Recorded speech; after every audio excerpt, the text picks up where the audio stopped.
আহি আছে ঈশ্বৰৰ অনুগ্ৰহত গৰম যথেষ্ট কমিছে গুৱাহাটীটো লাহে লাহে গৰম গুৱাহাটীৰ কাৰণে এটা বহুত সমস্যা হ'ব ফিউচাৰ ভৱিষ্যত দিনবিলাকত আমাৰ শংকৰ ভাই এবাৰ লাইভ চেক কৰি কনফাৰ্ম কৰিবা কেমেৰা হিপাল হিপাল হৈছে নেকি যাতে স্ক্ৰিপ্ট পৰ্টবিলাক দেখা পায়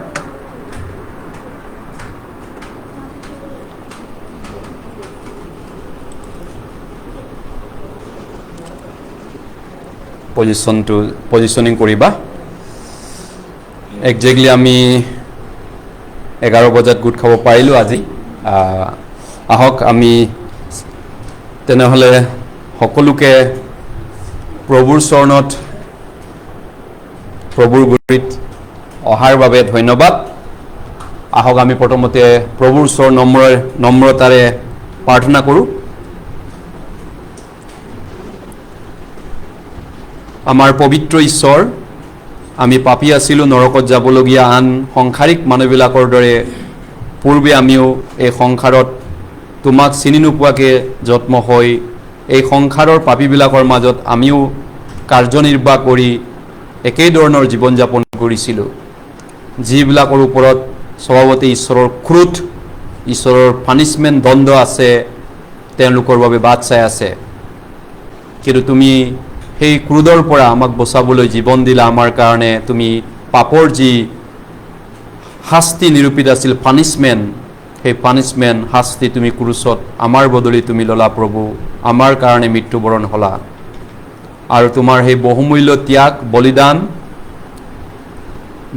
বলিদানৰ বিনিময়ত আজি আমি অনন্ত জীৱনৰ অধিকাৰী হ'লোঁ তাৰোপৰি তুমি আমাক অনেক বৰদান দিছা তোমাৰ মণ্ডলী আমাক দিছা আৰু তোমাৰ পবিত্ৰ আত্মা আমাক বৰদান দিছা আজি আমাক তুমি এই সময়ত তোমাৰ সন্তানসকল একত্ৰিত হৈছোঁ পবিত্ৰ আত্মা আমাক আশীৰ্বাদ কৰা যেন পবিত্ৰ আত্মাক আমি নুমাই নিদিওঁ পবিত্ৰ আত্মাক নুমাই দিয়া পাপ যেন আমি নকৰোঁ আৰু পবিত্ৰ আত্মাৰ বিৰুদ্ধে যেন আমি আচৰণ নকৰোঁ প্ৰভু আমাক সহায় কৰা তেনেকুৱা ভুল ভ্ৰান্তি পাপ যদি কৰিছে আমাৰ জীৱনত আছে যদি আমাক জানিবলৈ সহায় কৰা শাস্ত্ৰৰ পোহৰত যাতে আমি মন পাল্টন কৰিব পাৰোঁ তোমালৈ উভতি আহিব পাৰোঁ তোমাৰ আত্মাই আমাক এই সময়ত সহায় কৰা আশীৰ্বাদ কৰা যিসকল ভাই ভনী আজি অনুপস্থিত তেওঁলোককো তুমি ভৱিষ্যত দিনত আহিব পৰাকৈ অনুগ্ৰহ দান কৰিবা আৰু যিসকল ৰোগ ব্যাধিত আছে সেই ভাই ভনীসকলক আৰোগ্য কৰিবা আৰু যিসকল আজি দূৰ দূৰণিৰ পৰাও এই বাইকৰ সহভাগিতাত যোগদান দিছে আমাৰ সেই ভাই ভনীসকলকো ঈশ্বৰে অনুগ্ৰহ আৰু আশীৰ্বাদ দিবা বিশ্বাসত থিৰে থাকিবলৈ বিশ্বাসত বলৱান হ'বলৈ তেওঁলোকক তুমি আশীৰ্বাদ কৰিবা যিসকলে সৌৱাতুৰি প্ৰচাৰৰ কাৰণে বিশেষভাৱে বিশ্বাস ৰাখিছে আমাৰ সেই প্ৰিয় ভাই ভনীসকলক তুমি বিশেষভাৱে তুমি আশীৰ্বাদ কৰা অনুগ্ৰহ দান কৰা আজি আমাৰ যি প্ৰয়োজনীয় নিৰূপিত বাইক আমাক লাগে সেই বাইকও দিয়া আৰু আমাৰ আগন্তুক যি অহা সপ্তাহ আমাৰ সৌৱাতুৰিমূলক প্ৰচাৰ কাৰ্যসূচী আছে 2 দিনীয়াভাৱে আমাৰ মণ্ডলীক তুমি আশীৰ্বাদ কৰা আমি যেন শুভবাৰ্তা ঘোষণা কৰিব পাৰোঁ তোমাৰ বাইকো আমি প্ৰকাশ কৰিব পাৰোঁ আমাক ব্যৱহাৰ কৰা আমাক সহায় কৰা আৰু তেনেকুৱা যোগ্য ধাৰ্মিকতালৈ ভোগ পিয়া লগা মানুহ আমাৰ মাজত তুমি দিয়া তেনেকুৱা মানুহ আমাৰ বাবে তৈয়াৰ কৰা যাতে অনন্ত জীৱনৰ অধিকাৰী হয় তেওঁলোকে বাইকো শুনি এই প্ৰাৰ্থনা প্ৰভু যীশুৰ নামত খুজিছোঁ আমেন আহক আমি পাচনি কৰ্মলৈ গৈছোঁ পাচনি কৰ্ম 1 চেপ্টাৰ পাচনি কৰ্মলৈ গৈছোঁ 7 অধ্যায় 7 পাচনি কৰ্ম 7 অধ্যায়লৈ গৈছোঁ 1 চেপ্টাৰ 7 জেকব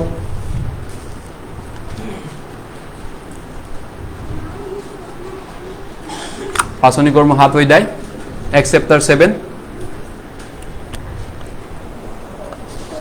পাচনি কৰ্ম 7 অধ্যায়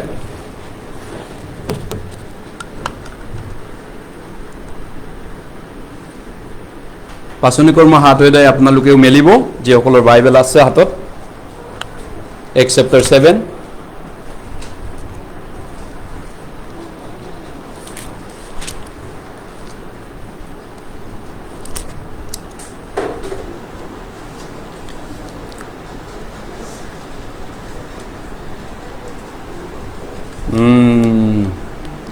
পাচনি কৰ্ম 7 অধ্যায় হয়।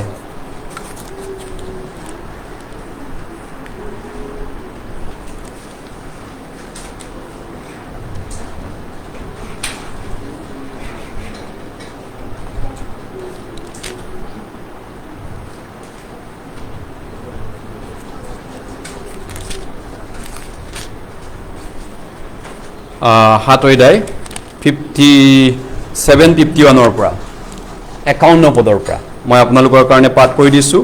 7 অধ্যায় 51 পদৰ পৰা, হে থৰডিঙীয়াবিলাক, হৃদয় আৰু কাণ চূদনত নোহোৱা লোক, তোমালোকে সদায় পবিত্ৰ আত্মাৰ প্ৰতিৰোধ কৰিছা, বিৰোধী কৰিছা। তোমালোকৰ ওপৰ পুৰুষসকলে যেনেকুৱা তোমালোকো তেনেকুৱা। তোমালোকৰ ওপৰ পুৰুষসকলে ভৱিষ্যত বক্তাসকলক কাকনো তাৰণা নকৰিছিল। ধাৰ্মিক জনা অহাৰ বিষয়ে, মচিয়ৰ বিষয়ে যিবিলাকে আগৰ ভৱিষ্যত বক্তাসকলে কৈছিল, সেই ভৱিষ্যত বক্তা ভাৱবাদীসকলক বধ কৰিলা, আৰু এতিয়া তোমালোকে হ'লে সেইজনাকেই শত্ৰুৰ হাতত যীশুকেই ক্ৰুচত শুদাই দি হত্যা কৰিলা, আৰু বিধান স্বৰ্গদূতবিলাকৰ দ্বাৰাই লিখা দিয়া আদেশ বুলি গ্ৰহণ কৰিও তোমালোকে তাক পালন নকৰিলা। এই কথা শুনি তেওঁলোকৰ হৃদয় ক্ৰোধেৰে প্ৰজ্বলিত হ'ল, আৰু তেওঁবিলাকে দাঁত খৰচিলে। কিন্তু তেওঁ পবিত্ৰ আত্মাৰে পূৰ হৈ স্বৰ্গৰ পালে একেতৰে চাই ঈশ্বৰৰ প্ৰতাপ আৰু ঈশ্বৰৰ সোঁফালে থিয় হৈ থকা যীশুক দেখি ক'লে, চোৱা, স্বৰ্গৰ দুৱাৰ মুকলি হোৱা আৰু মানুহৰ পুত্ৰক ঈশ্বৰৰ সোঁফালে থিয় হৈ থকা দেখিছোঁ। ষ্টিফেনৰ বক্তৃতা আছিলে এইখিনি। কিন্তু যিহুদীবিলাকে বৰকৈ চিঞৰি আটা পাৰি কাণত সোপা দি একে মনেৰে তেওঁক ষ্টিফেনক আক্ৰমণ কৰিলে, আৰু নগৰৰ বাহিৰ কৰি তেওঁলৈ শিল দলিয়াবলৈ ধৰিলে, আৰু সংগীবিলাকে চৰ নামেৰে এজন ডেকা মানুহৰ ভৰিৰ কাষত নিজৰ নিজৰ কাপোৰ থৈছিল। ষ্টিফেনক শিল দলিয়াই মৰা কালত তেওঁ আচলতে ইমানে 57লৈ পঢ়িলে হ'ব।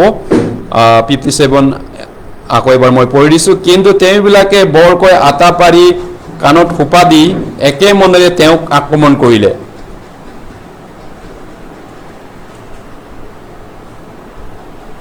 এই কথা শুনি তেওঁলোকৰ হৃদয় ক্ৰোধেৰে প্ৰজ্বলিত হ'ল।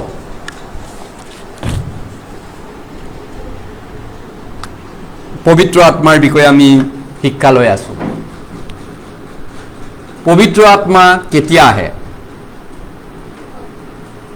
ঐতিহাসিক ঘটনাৰ ফালৰ পৰা যদি আমি চাওঁ, বাইবেলৰ ঐতিহাসিক ঘটনাৰ পৰা পাচনি কৰ্ম 2 অধ্যায়ত পবিত্ৰ আত্মাৰ কিবা আহি যোৱা আমি দেখা পাইছোঁ পুৰণা নিয়মৰ ভৱিষ্যত বক্তাসকলে কোৱা ভাৱবাদী মৰ্মে 50 দিনীয়া পৰ্বত।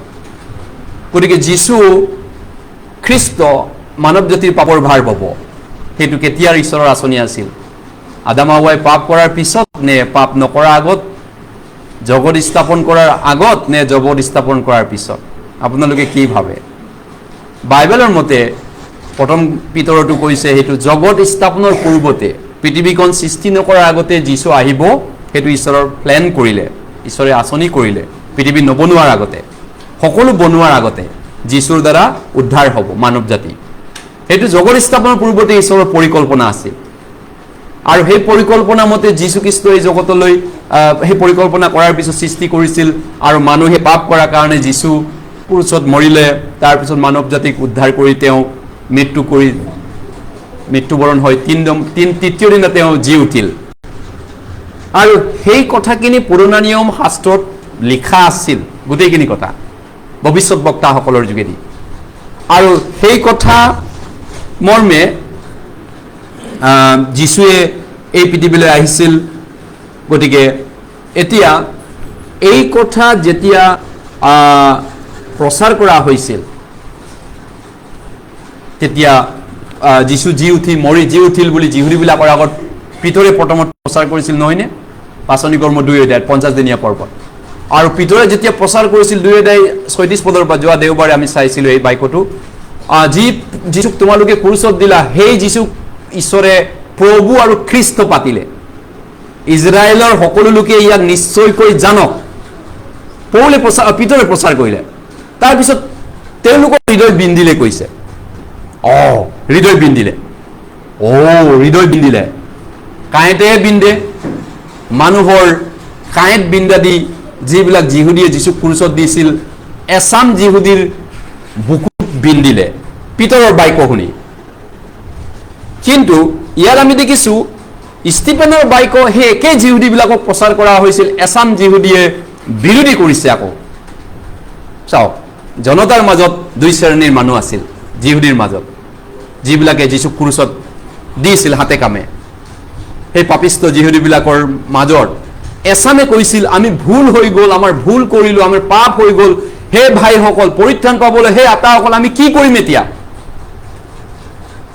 যেতিয়া সেই কথা তেওঁলোকে চিঞৰিলে, তেতিয়া পিতৰে কি বুলি কৈছিল 38 পদত, তোমালোকৰ পাপ মোচনৰ অৰ্থে তোমালোকে অনুশোচনা কৰা, repent and believe in the Lord Jesus Christ, মন পাল্টন কৰা আৰু প্ৰভু যীশুখ্ৰীষ্ট বিশ্বাস কৰা, তেহে তোমালোকৰ পাপ মোচন হ'ব আৰু তোমালোকলৈ পবিত্ৰ আত্মা দিয়া হ'ব। এইধৰণে প্ৰচাৰ কৰিলে। কিন্তু ইয়াত দেখিছেনে, ষ্টিফেনে প্ৰচাৰ কৰাৰ সময়ত ইয়াত কি কৰিছে এচাম যিহুদীয়ে? থৰডিঙীয়া মানে কি? থৰডিঙীয়া, বিৰাট জেদি, কঠিন মনৰ মানুহ। এনে মানুহটো বহুত যিহুদী মানুহ, বহুত ধাৰ্মিক ভাল মানুহ, বাইবেল পঢ়া যেন লাগে, কিন্তু ঈশ্বৰৰ ইচ্ছাৰ ক্ষেত্ৰত বিৰাট কঠিন, জেদি, ষ্টাপনেক মানে কি কয় আপোনালোকে? থৰডিঙীয়া মানে শব্দটো বুজি পায়নে? যিহুদীবিলাক তেনেকুৱা থৰডিঙীয়া বুলি কৈছিলে। গতিকে এইটো ষ্টিফেনৰ বক্তৃতাৰ এটা অংশ আছিল। গতিকে পৰিচি, সদুকি, অধ্যাপক, এই যিবিলাক যিহুদী জ্ঞানী মানুহবিলাক, যিটো নিজকে জ্ঞানী বুলি কৈছিল, শাস্ত্ৰ বহুত জনা বুলি ভাবিছিল, কিন্তু তেওঁলোকে শাস্ত্ৰৰ যিটো মিনিং, সেইটো ভাৱবাদীৰ যিটো ভৱিষ্যত বক্তা ভাৱবাদীসকলৰ শাস্ত্ৰৰ অৰ্থটো বুজি পোৱা নাছিল। বুজি পোৱা হ'লে তেনেকুৱা কাম এটা কৰিলেহেঁতেন নে, তেনেকৈ কাণ্ড এটা কৰিলে নে? প্ৰথম কৰিন্থিৰ 2:8 কৈছে, এই যুগৰ শাসনকৰ্তাসকলৰ কোনেও নাজানিলে, সেই প্ৰতাপৰ প্ৰভুক, সেই গুপ্ত জ্ঞানৰ কথা কোনেও নাজানিলে। জনা হ'লে তেওঁলোকে প্ৰতাপৰ প্ৰভুক ক্ৰুচত নিদিলেহেঁতেন। They will not crucify the Lord of glory if they know, the Jewish people. গতিকে এতিয়া তেওঁলোকে বাইবেলৰ শিক্ষক, বাইবেলৰ ৰেভাৰেণ্ড, বাইবেলৰ পাদৰী, বাইবেল শিকায়, পুৰণা নিয়ম হাতত আছে, নতুন নিয়ম তেতিয়া নাছিল অৱশ্যে, নতুন নিয়ম লিখা নাই তেতিয়ালৈকে যীশু অহা দিনাখন, যীশু অহা সময়ত। গতিকে সেই সময়ত তেওঁলোকে বাইবেল পঢ়িছে, কিন্তু তাক কম্প্ৰিহেণ্ড কৰিব পাৰিছেনে? বুজিব পাৰিছিল নে? বোধগম্য শক্তি আছিল নে? বুজি পোৱা শক্তি আছিল নে? যদি বুজি পোৱা হ'লে ষ্টিফেনক শিলদলিয়াই মাৰিলেহেঁতেন নে? গোটেই পাচনিবিলাকক হত্যা কৰিলেহেঁতেন নে যিহুদীবিলাকে? আপোনালোকে কি ভাবে? শাস্ত্ৰ হাতত আছে, শাস্ত্ৰ হাতত লৈ শাস্ত্ৰ পঢ়ে, কিন্তু শাস্ত্ৰখন বুজি পোৱা হ'লে গোটেই যীশুৰ পাচনিবিলাকক হত্যা কৰিলেহেঁতেন না তেওঁলোকে? আপোনাৰ মনে কি কয়? গতিকে শাস্ত্ৰখন তেওঁলোকে পঢ়ি আছে, কিন্তু শাস্ত্ৰখন লগত লৈ আছে, শাস্ত্ৰখন বিশ্ৰাম দিন পালন কৰি আছে, দেওবাৰে শনিবাৰে গীৰ্জা মন্দিৰত যায়, নামঘৰত, কিন্তু তেওঁলোকে বুজি পোৱা নাই শাস্ত্ৰৰ গতিকে অৰ্থ। গতিকে ঈশ্বৰৰ বাক্য তেওঁলোকে কি কামত লৈছিল তেনেহ'লে? ঈশ্বৰৰ বাক্যবিলাক তেওঁলোকৰ মাংসৰ অভিলাষ পূৰণ কৰিবলৈ ব্যৱহাৰ কৰিছিল অধ্যাপক, পৰিচি, সদুকীসকলে। প্লেছ, মাংসটোৰ আশা আকাংক্ষা পূৰণ কৰিবলৈ। যেনেকৈ গণেশ মন্দিৰত জগতৰ ল'ৰা ছোৱালীবিলাক, জগতৰ মানুহবিলাকে দেওবাৰে শনিবাৰে পূজা কৰিব যায়, পইচা দিব যায়, কিয়? মনৰ কামনা পূৰণ কৰিবলৈ। জগতৰ দেৱ দেৱী পূজকবিলাকে, নহয় জানো, প্ৰতিমা পূজকবিলাকে মনৰ কামনা পূৰণ কৰিবলৈ আগতে আমিও পূজা কৰিছিলোঁ, দেৱতা বা সেই মন্দিৰবিলাকৰ আগত প্ৰণাম কৰিছিলোঁ। কিন্তু এতিয়া এই যিহুদীবিলাকো তেনেকুৱা আছিলে, নিজৰ মনৰ ইচ্ছা পূৰণ কৰিব বিচাৰিছে তেওঁলোকে বাইবেলৰ বাক্য ব্যৱহাৰ কৰি। ঈশ্বৰৰ মনৰ ইচ্ছাটো নহয়, ঈশ্বৰৰ আশা আকাংক্ষা নহয়। গতিকে তেওঁলোকে ঈশ্বৰৰ বাক্যক নাকচ কৰি পেলালে, ৰিজেক্ট কৰি পেলালে। সেইটোৱে সমস্যাটো। আৰু যেতিয়া ষ্টিফেনে ক'লে যে তেওঁলোকৰ ভুলটো, তেওঁলোকৰ সত্যটো অনুকুৱাই দিলে, তেতিয়া তেওঁলোকে আচলতে দাঁত কৰচনি কৰিছে। খং, বিৰাট খং ষ্টিফেনৰ ওপৰত। ষ্টিফেনৰ ওপৰত বিৰাট খং উঠিছে ঈশ্বৰৰ বাক্য শুনাৰ পিছত গতিকে ঈশ্বৰৰ বাক্য শুনি মানুহ বিৰাট খং উঠিছে যিহুদীবিলাকৰ বিৰাট কিয় ইমান খং কোনে খং উঠিছিল কইনো আছিলে ঈশ্বৰে সুধিছিল তোমাৰ ভাইৰা হেবল ক'ত মোৰ বাহিৰা ৰখিয়া নেকি মই হেবলে যেতিয়া কথা কৈছিল দাদা দাদা দাদা বুলি মাতি গৈছিলে কইনে পাত্ৰৰ উঠাই বিনা দুখত হেবলক হত্যা কৰিলে হয়নে গতিকে ঈশ্বৰে কৈছিল তুমি কিয় কম কৰিছা তোমাৰ ভাই ক'ত গ'ল মই নাজানো বুলি ঈশ্বৰৰ আগত ক'লে আদি পুস্তক 4 অধ্যায় তোমাৰ ভাইৰাক তেজ মাটিত পৰিছে মই শুনিছো দেখিছো চিঞৰিছে তেজটো বিনা দুখত তুমি হত্যা কৰিলা নিজ ভাই গতিকে তুমি কিয় খং কৰিছা কিয় খং কৰে হয় এতিয়া ঈশ্বৰৰ বাক্য শুনি এই যিহুদীবিলাকে ষ্টিফেনৰ বাক্য শুনি খং কৰিছে বিনা কাৰণত গতিকে ষ্টিফেনে যেতিয়া ঈশ্বৰৰ বাক্য ক'লে তেওঁলোকৰ অন্তৰত লাগি গ'ল চাওক দুই ধৰণে ঈশ্বৰৰ বাক্য লাগে কাৰোবাৰ এক চাৰ্মৰ মানুহ বাক্য লাগি যায় বুকুত কলিজা বিন্ধে সি শুধৰণি কৰিবলৈ মন পশ্চাতাপ কৰিবলৈ অনুশোচনা কৰিবলৈ বিচাৰে ঈশ্বৰ মোৰ ভুল হৈছে মোৰ পাপ হৈছে মই অবাধ্য জীৱন কৰি আছো মোক ঘূৰি আহিব বিচাৰিছো মোক দয়া কৰক এক শ্ৰেণীয়ে তেনেকে যিহুদীয়ে আকৌ কম শ্ৰেণীৰ মানুহে যিহুদীয়ে তেনেকে ভাবিছে আৰু তেনেকে ধৰণৰ ৰিয়েলাইজ কৰিছে তেনে ধৰণৰ মন আছিলে কিন্তু এছামে খং উঠিছে আমাৰ ভুল দেখাব আহিছে আমাৰ পাপ দেখাব আহিছে তেওঁলোকে বিৰাট খঙত জ্বলি পুকি গৈছে তাৰপিছত গতিকে ষ্টিফেনক পাত্তৰ উঠাইছে মাৰিবৰ কাৰণে পৌলক পাত্তৰ উঠাইছিল মাৰিছিলে পৌলক যীশুকো কেইবাৰ শিল দলিয়াই মাৰিছিল সেই পাত্তৰ উঠাইছিল মাৰিবৰ কাৰণে এই যিহুদীবিলাকে গতিকে চাওক আমি যেতিয়া ঈশ্বৰৰ বাক্য শুনো তেওঁলোকে এই মানুহবিলাকে অন্তৰকণ কি কৰিব লাগিছিল খুলিব লাগিছিল নম্ৰ হ'ব লাগিছিল আৰু ঈশ্বৰৰ বাক্য গ্ৰহণ কৰিব লাগিছিল কিন্তু তেওঁলোকে কাণটো বন্ধ কৰিলে কৈছে ইয়াত লিখিছে পাচনি কৰ্ম আমি যিটো পঢ়িলো 7 অধ্যায় মই আকৌ এবাৰ পঢ়ি দিছো কাণত সোপা দি মাৰিলে বুলি কৈছে 7 অধ্যায় যিটো পঢ়িছিলো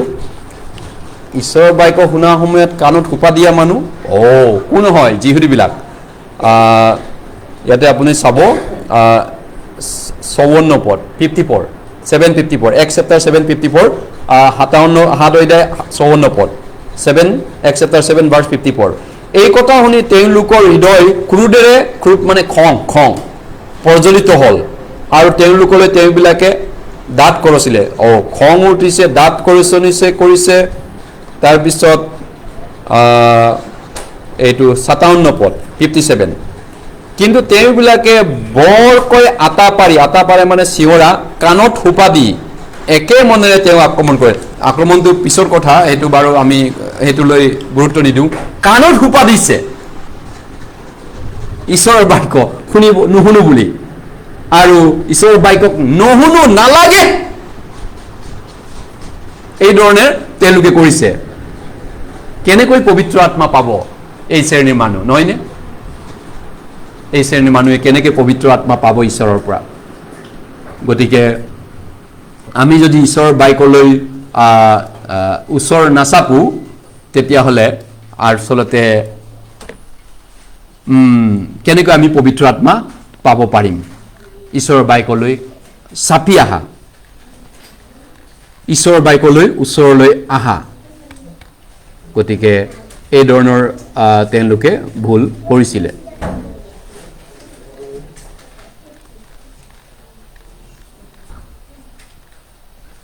গতিকে পবিত্ৰ আত্মা আমি কেনেকৈ পাব পাৰোঁ পবিত্ৰ আত্মা আমি কেনেকৈ গ্ৰহণ কৰিব পাৰোঁ আমি যদি ঈশ্বৰৰ বাক্যৰ প্ৰতি ওচৰলৈ চাপি নাযাওঁ আমি পৰিত্ৰাণ নাপাম সেলভেশন পাব নোৱাৰিম ঈশ্বৰৰ বাক্যলৈ চাপি নগ'লে আৰু আমি পবিত্ৰ আত্মাও নাপাম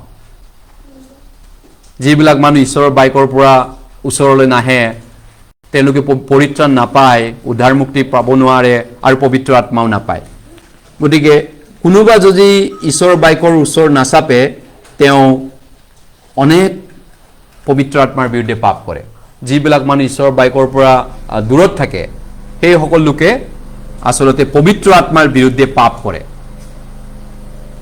গতিকে পবিত্ৰ আত্মাৰ প্ৰতিৰোধ কৰা পবিত্ৰ আত্মাৰ বিৰুদ্ধে পাপ কৰা সেইটো হৈছে তেনেকুৱা কথা গতিকে যীশুৱে কৈছে মানুহবিলাকৰ সকলো পাপ মতি 12 কৈছে সকলো পাপ অপৰাধ ক্ষমা হ'ব কিন্তু যোনে পবিত্ৰ আত্মাৰ হলি স্পিৰিটক ব্লেসফেমি কৰিব নিন্দা কৰিব তেওঁৰ ইহকালত পৰকালত ক্ষমা তেওঁ নাপাব তেওঁৰ ক্ষমা নহব পবিত্ৰ আত্মাৰ বিৰুদ্ধে কৰা পাপটো গতিকে পবিত্ৰ আত্মাৰ বিৰুদ্ধে পাপটো কি আপুনি বুজি পাইছেনে প্ৰথম পাপটো ইয়াত ক্ষমা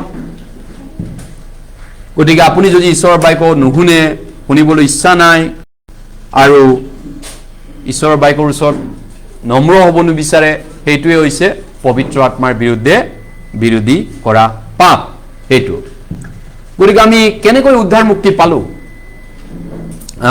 গতিকে আমি প্ৰথম পিতৰলৈ গৈছো যেহেতু আমাৰ পৰ্দাত দেখুৱাব নোৱাৰিছো ফাৰ্ষ্ট পিতৰলৈ গৈছো ফাৰ্ষ্ট পিতৰ চেপ্টাৰ 1 এটাই এটো অন কৰা নেকি দুটা পাৰা নাই নেকি টানিব এই বক্সটো দুটা অন হৈ আছে প্ৰথম পিতৰ ফাৰ্ষ্ট পিতৰ চেপ্টাৰ 1 ভাৰ্স 23 একদে 23 পদ একদে 23 পদলৈ গৈছো নিশ্চয় আপোনালোকৰ হাতত বাইবেল আছে এই বাইবেলখনতে আমি চাওঁ ফাৰ্ষ্ট পিতৰ চেপ্টাৰ 1 ভাৰ্স 23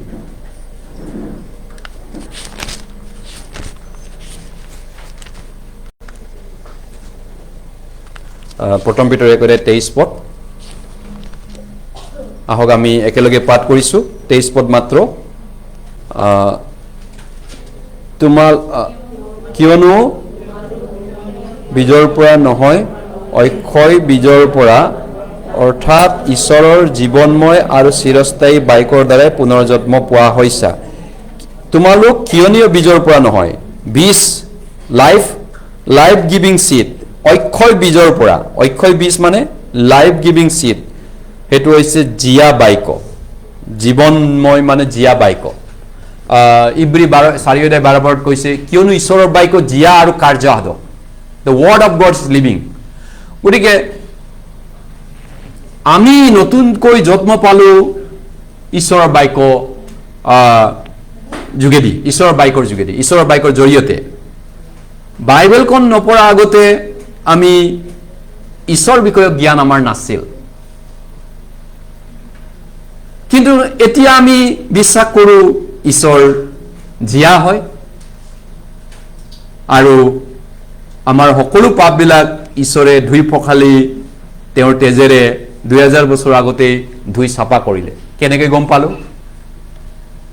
বাইবেলখন শিকি পিনি ৰাইট বাইবেলখন পঢ়ি পিনি হয় গতিকে হেতু এটা মিৰাকুল হয় আচৰিত কথা মিৰাকুলৰো মিৰাকুল এই কথাটো আমি বুজি পোৱাটো জনাটো গতিকে মই বিশ্বাস কৰো এতিয়া হেতু এটো ঈশ্বৰৰ বাক্যৰ পাৱাৰ হয় the power of the word of God ঈশ্বৰৰ বাক্যৰ কাৰ্য কৰা শক্তি হয় কাজ কৰা শক্তি জিয়া আৰু ঈশ্বৰৰ বাক্য জিয়া কাজ কৰা শক্তি গতিকে বাক্যই আমাৰ হৃদয় অন্তৰ চেঞ্জ কৰিলে বদলি কৰিলে আমাক সলনি কৰিলে মোৰ হৃদয়খন সলনি কৰিলে চেঞ্জ কৰিলে আৰু মোক এটা অপৰিৱৰ্তন বা অলৰ এটা বিশ্বাস দান কৰিলে অগাধ বিশ্বাস অগাধ প্ৰভুৰ প্ৰতি এটা দৃঢ় বিশ্বাস বাক্যই দিলে কোনে দিলে বাক্যই দিলে ঈশ্বৰ বাক্যই দিলে হয় হেতু আমি বাক্যৰ যোগেদি পাইছো গতিকে এইটো এই বাক্য জিয়া হয় জিয়া এই মৰা না জিয়া এই মৰিল নেকি নে জিয়া আছে জিয়া এইটো মৰা নাই জিয়া আছে still alive জিয়া বাক্য না মৰিল নেকি মানুহটো চাচোন বেউস নাই মানুহটো জিয়া আছে মানুহটো তেনেকা আছে কিন্তু মানুহটো জীৱিত এতিয়াও আছে দেই জিয়া আছে ঈশ্বৰৰ বাক্য তেনেকা বেউস বা কমাত থকা নহয় বা আধা মৰা নহয় মানুহটো জিয়া আছে বিছনাত সিকবেট হৈ কোনো ৰকম প্ৰাণটো আছে আৰু তেনেকাও নহয় ঈশ্বৰৰ বাক্য জিয়া আৰু কাৰ্যসাধক সম্পূৰ্ণ এলাইভ এণ্ড ৱৰ্কিং কাজ কৰা শক্তি গতিকে আমি যেতিয়া ঈশ্বৰৰ বাক্য যেতিয়াই অধ্যয়ন কৰোঁ যেতিয়াই পঢ়ো এই বাক্যই আমাৰ হৃদয় অন্তৰলৈ সোমাই আৰু আমাৰ হৃদয় অন্তৰত কাৰ্য কৰিবলৈ আৰম্ভ কৰে এইটো অনুমান নাই নেকি টানিব পাৰে পাৰে প্ৰজেক্টৰ পাৰেতো হা তালৈ কানেকশ্যন নোৱাৰেগে আচ্ছা ভইচটো নহ'বগৈ ন দিয়ক অলপমান ৰখি চাওঁ নেকি তেনেহ'লে কি ক'ব এতিয়া গতিকে এইটো এটা মিৰাকুল যে ঈশ্বৰৰ বাক্য আমাৰ অন্তৰত এনেকৈ কাম কৰাটো কলচীয়া 1:6 কৈছে যে যিদিনা তোমালোকে সত্যৰূপে ঈশ্বৰৰ অনুগ্ৰহৰ কথা শুনিলা আৰু জানিলা সেই দিনাৰে পৰা সেই সুবাৰ্তা তোমালোকৰ মাজত তেনেকৈ গোটেই জগততো উপস্থিত হৈ পলদৰি বাঢ়ি আছে কলচীয়া 1:6 কৈছে যিদিনাখন তোমালোকে সত্যৰূপে ঈশ্বৰৰ অনুগ্ৰহৰ কথা শুনিলা আৰু জানিলা সেই দিনটো যেতিয়া মই উদ্ধাৰ মুক্তি বুজি পালো অৱশ্যে এইটো চাৰ্চত যোৱা ফাৰ্ষ্ট ডেটো নহয় চাৰ্চৰ ৰেজিষ্টাৰত যোৱা লিখা ফাৰ্ষ্ট ডেটো নহয় কিন্তু সত্যৰূপে ঈশ্বৰৰ অনুগ্ৰহৰ কথা শুনিলা আৰু জানিলা তাৰপিছত আমাৰ মৰা আত্মাটো জি উঠিল আদামক কৈছিলে যিদিনা খাবা সেইদিনা তুমি মৰিবা মৰা আত্মা যীশুৱে কৈছে জীছ কেলে কৈছে 4:4 যি প্ৰাণীয়ে পাপ কৰিব সি মৰিব বাপেকৰ প্ৰাণ মোৰ চোৱা আটাই প্ৰাণ মোৰেই বাপেকৰ প্ৰাণ মোৰ পুতেকৰ প্ৰাণো মোৰ আৰু যি প্ৰাণে পাপ কৰিব সি মৰিব যীশুৱে কৈছে মৰাবিলাকক মৈদাম দি থাকা যিবিলাক জীয়া হয় তেওঁলোকে মোৰ বাক্য ঘোষণা কৰি থাকা তে মৰা মানুহক মৈদাম দিব পাৰে নেকি যীশুৱে কি বলিয়ালি কথা কৈছে আপোনাৰ মতে মৈদামত এই সোণাইগুলি ওপৰৰ মৈদাম সেইফালে মৈদাম আছে ইয়াত তাৰ মৰাবিলাকে আৰু মৰা এটা কেনেকৈ মৈদামলৈ লৈ যাব তেনেকুৱা মৰা মানুহৰ কথা কোৱা নাই আত্মা মৰা যিবিলাক নতুন জন্ম পোৱা নাই বৰ্ণ এগেইন নহয় তেওঁলোকৰ আত্মা মৰা ডেথ অল তেওঁলোক মৰা আত্মা গতিকে মৰা আত্মা আজি বহুত গীৰ্জাত আহিছে তেওঁলোকে বহুত এক্টিভিটি কৰিছে কাৰ্যকলাপ কৰে গীৰ্জাত গান গায় পইচা দিয়ে দান দিয়ে কিবা কিবি কৰে মৰাবিলাকেও আত্মা মৰা কিন্তু মানুহটো জাম্বা কিবা এনেকুৱা ধৰণে জীয়াই আছে আত্মা মৰা তেওঁৰ ঈশ্বৰৰ লগত একো কানেকশ্যন নাই তেওঁবিলাকে মাত্ৰ তেওঁলোকে ধৰ্মাৱলম্বী লোক হয় ধৰ্ম পালন কৰিব যায় গতিকে সেই মৰাৰ পৰা আমাক ঈশ্বৰে কেনেকৈ জি তোলালে 1000 বছৰ পুৰণা সেই মৰা আত্মাটো এটা জি উঠিল আমাৰ আত্মা জীয়া আত্মা জীৱ আত্মা গতিকে আমি জীয়া বস্তুটো কি হয় বিশ্বাসটো তেনেকুৱা হয় আমাৰ মৰা বিশ্বাস নে জীয়া বিশ্বাস আপোনাৰ কেনেকুৱা বিশ্বাস আছে কৰ্মবিহীন বিশ্বাস মৰা বুলি জাকুব 2:26 কৈছে আত্মা নাথাকিলে যেনেকে বডিটো মৰি গ'ল বুলি কওঁ তেওঁৰ আত্মাটো নাই আৰু তেওঁ মৰিল মানুহটো নাই ঠিক তেনেকে তেওঁৰ কাৰ্য যদি নাই তেওঁৰ কৰ্ম যদি নাই তেওঁৰ বিশ্বাসটো মৰা বুলি কৈছে বিশ্বাস জীয়া নে মৰা যদি জীয়া হয় আপোনাৰ যদি বিশ্বাস জীয়া আছে চেক কৰক বিশ্বাসটো জীয়া নে মৰা বিশ্বাস 2 Corinthians 13:5 কৈছে এক্সামিন yourself টেষ্ট yourself বিশ্বাসটো মৰা নে জীয়া নিজক পৰীক্ষা কৰা প্ৰমাণ কৰি চোৱা বাইবেলে কৈছে কেনেকৈ এক্সামিন কৰিম আমাৰ বিশ্বাসটো যদি জীয়া হয় আমি যেতিয়া ঈশ্বৰৰ হৃদয় প্ৰেম বুজি পালো ঈশ্বৰৰ গ্ৰেছটো বুজি পালো দা ঈশ্বৰৰ মৰমটো বুজি পালো এটা ডে অফ সেলিব্ৰেশন হয় চোৱা আজি পৰিত্ৰাণৰ দিন আৰু সেই দিনাৰ পৰা আমি বিশ্বাসত বাঢ়ি যাব পাৰো এতিয়া ইয়াত প্লাষ্টিকৰ বস্তু কোনে কথা কৈ আছে প্লাষ্টিকৰ বস্তু ক'বাত যদি আৰি থোৱা আছে সেইবিলাক বদলি নহয় চেঞ্জ নহয় বাঢ়ি নাযায়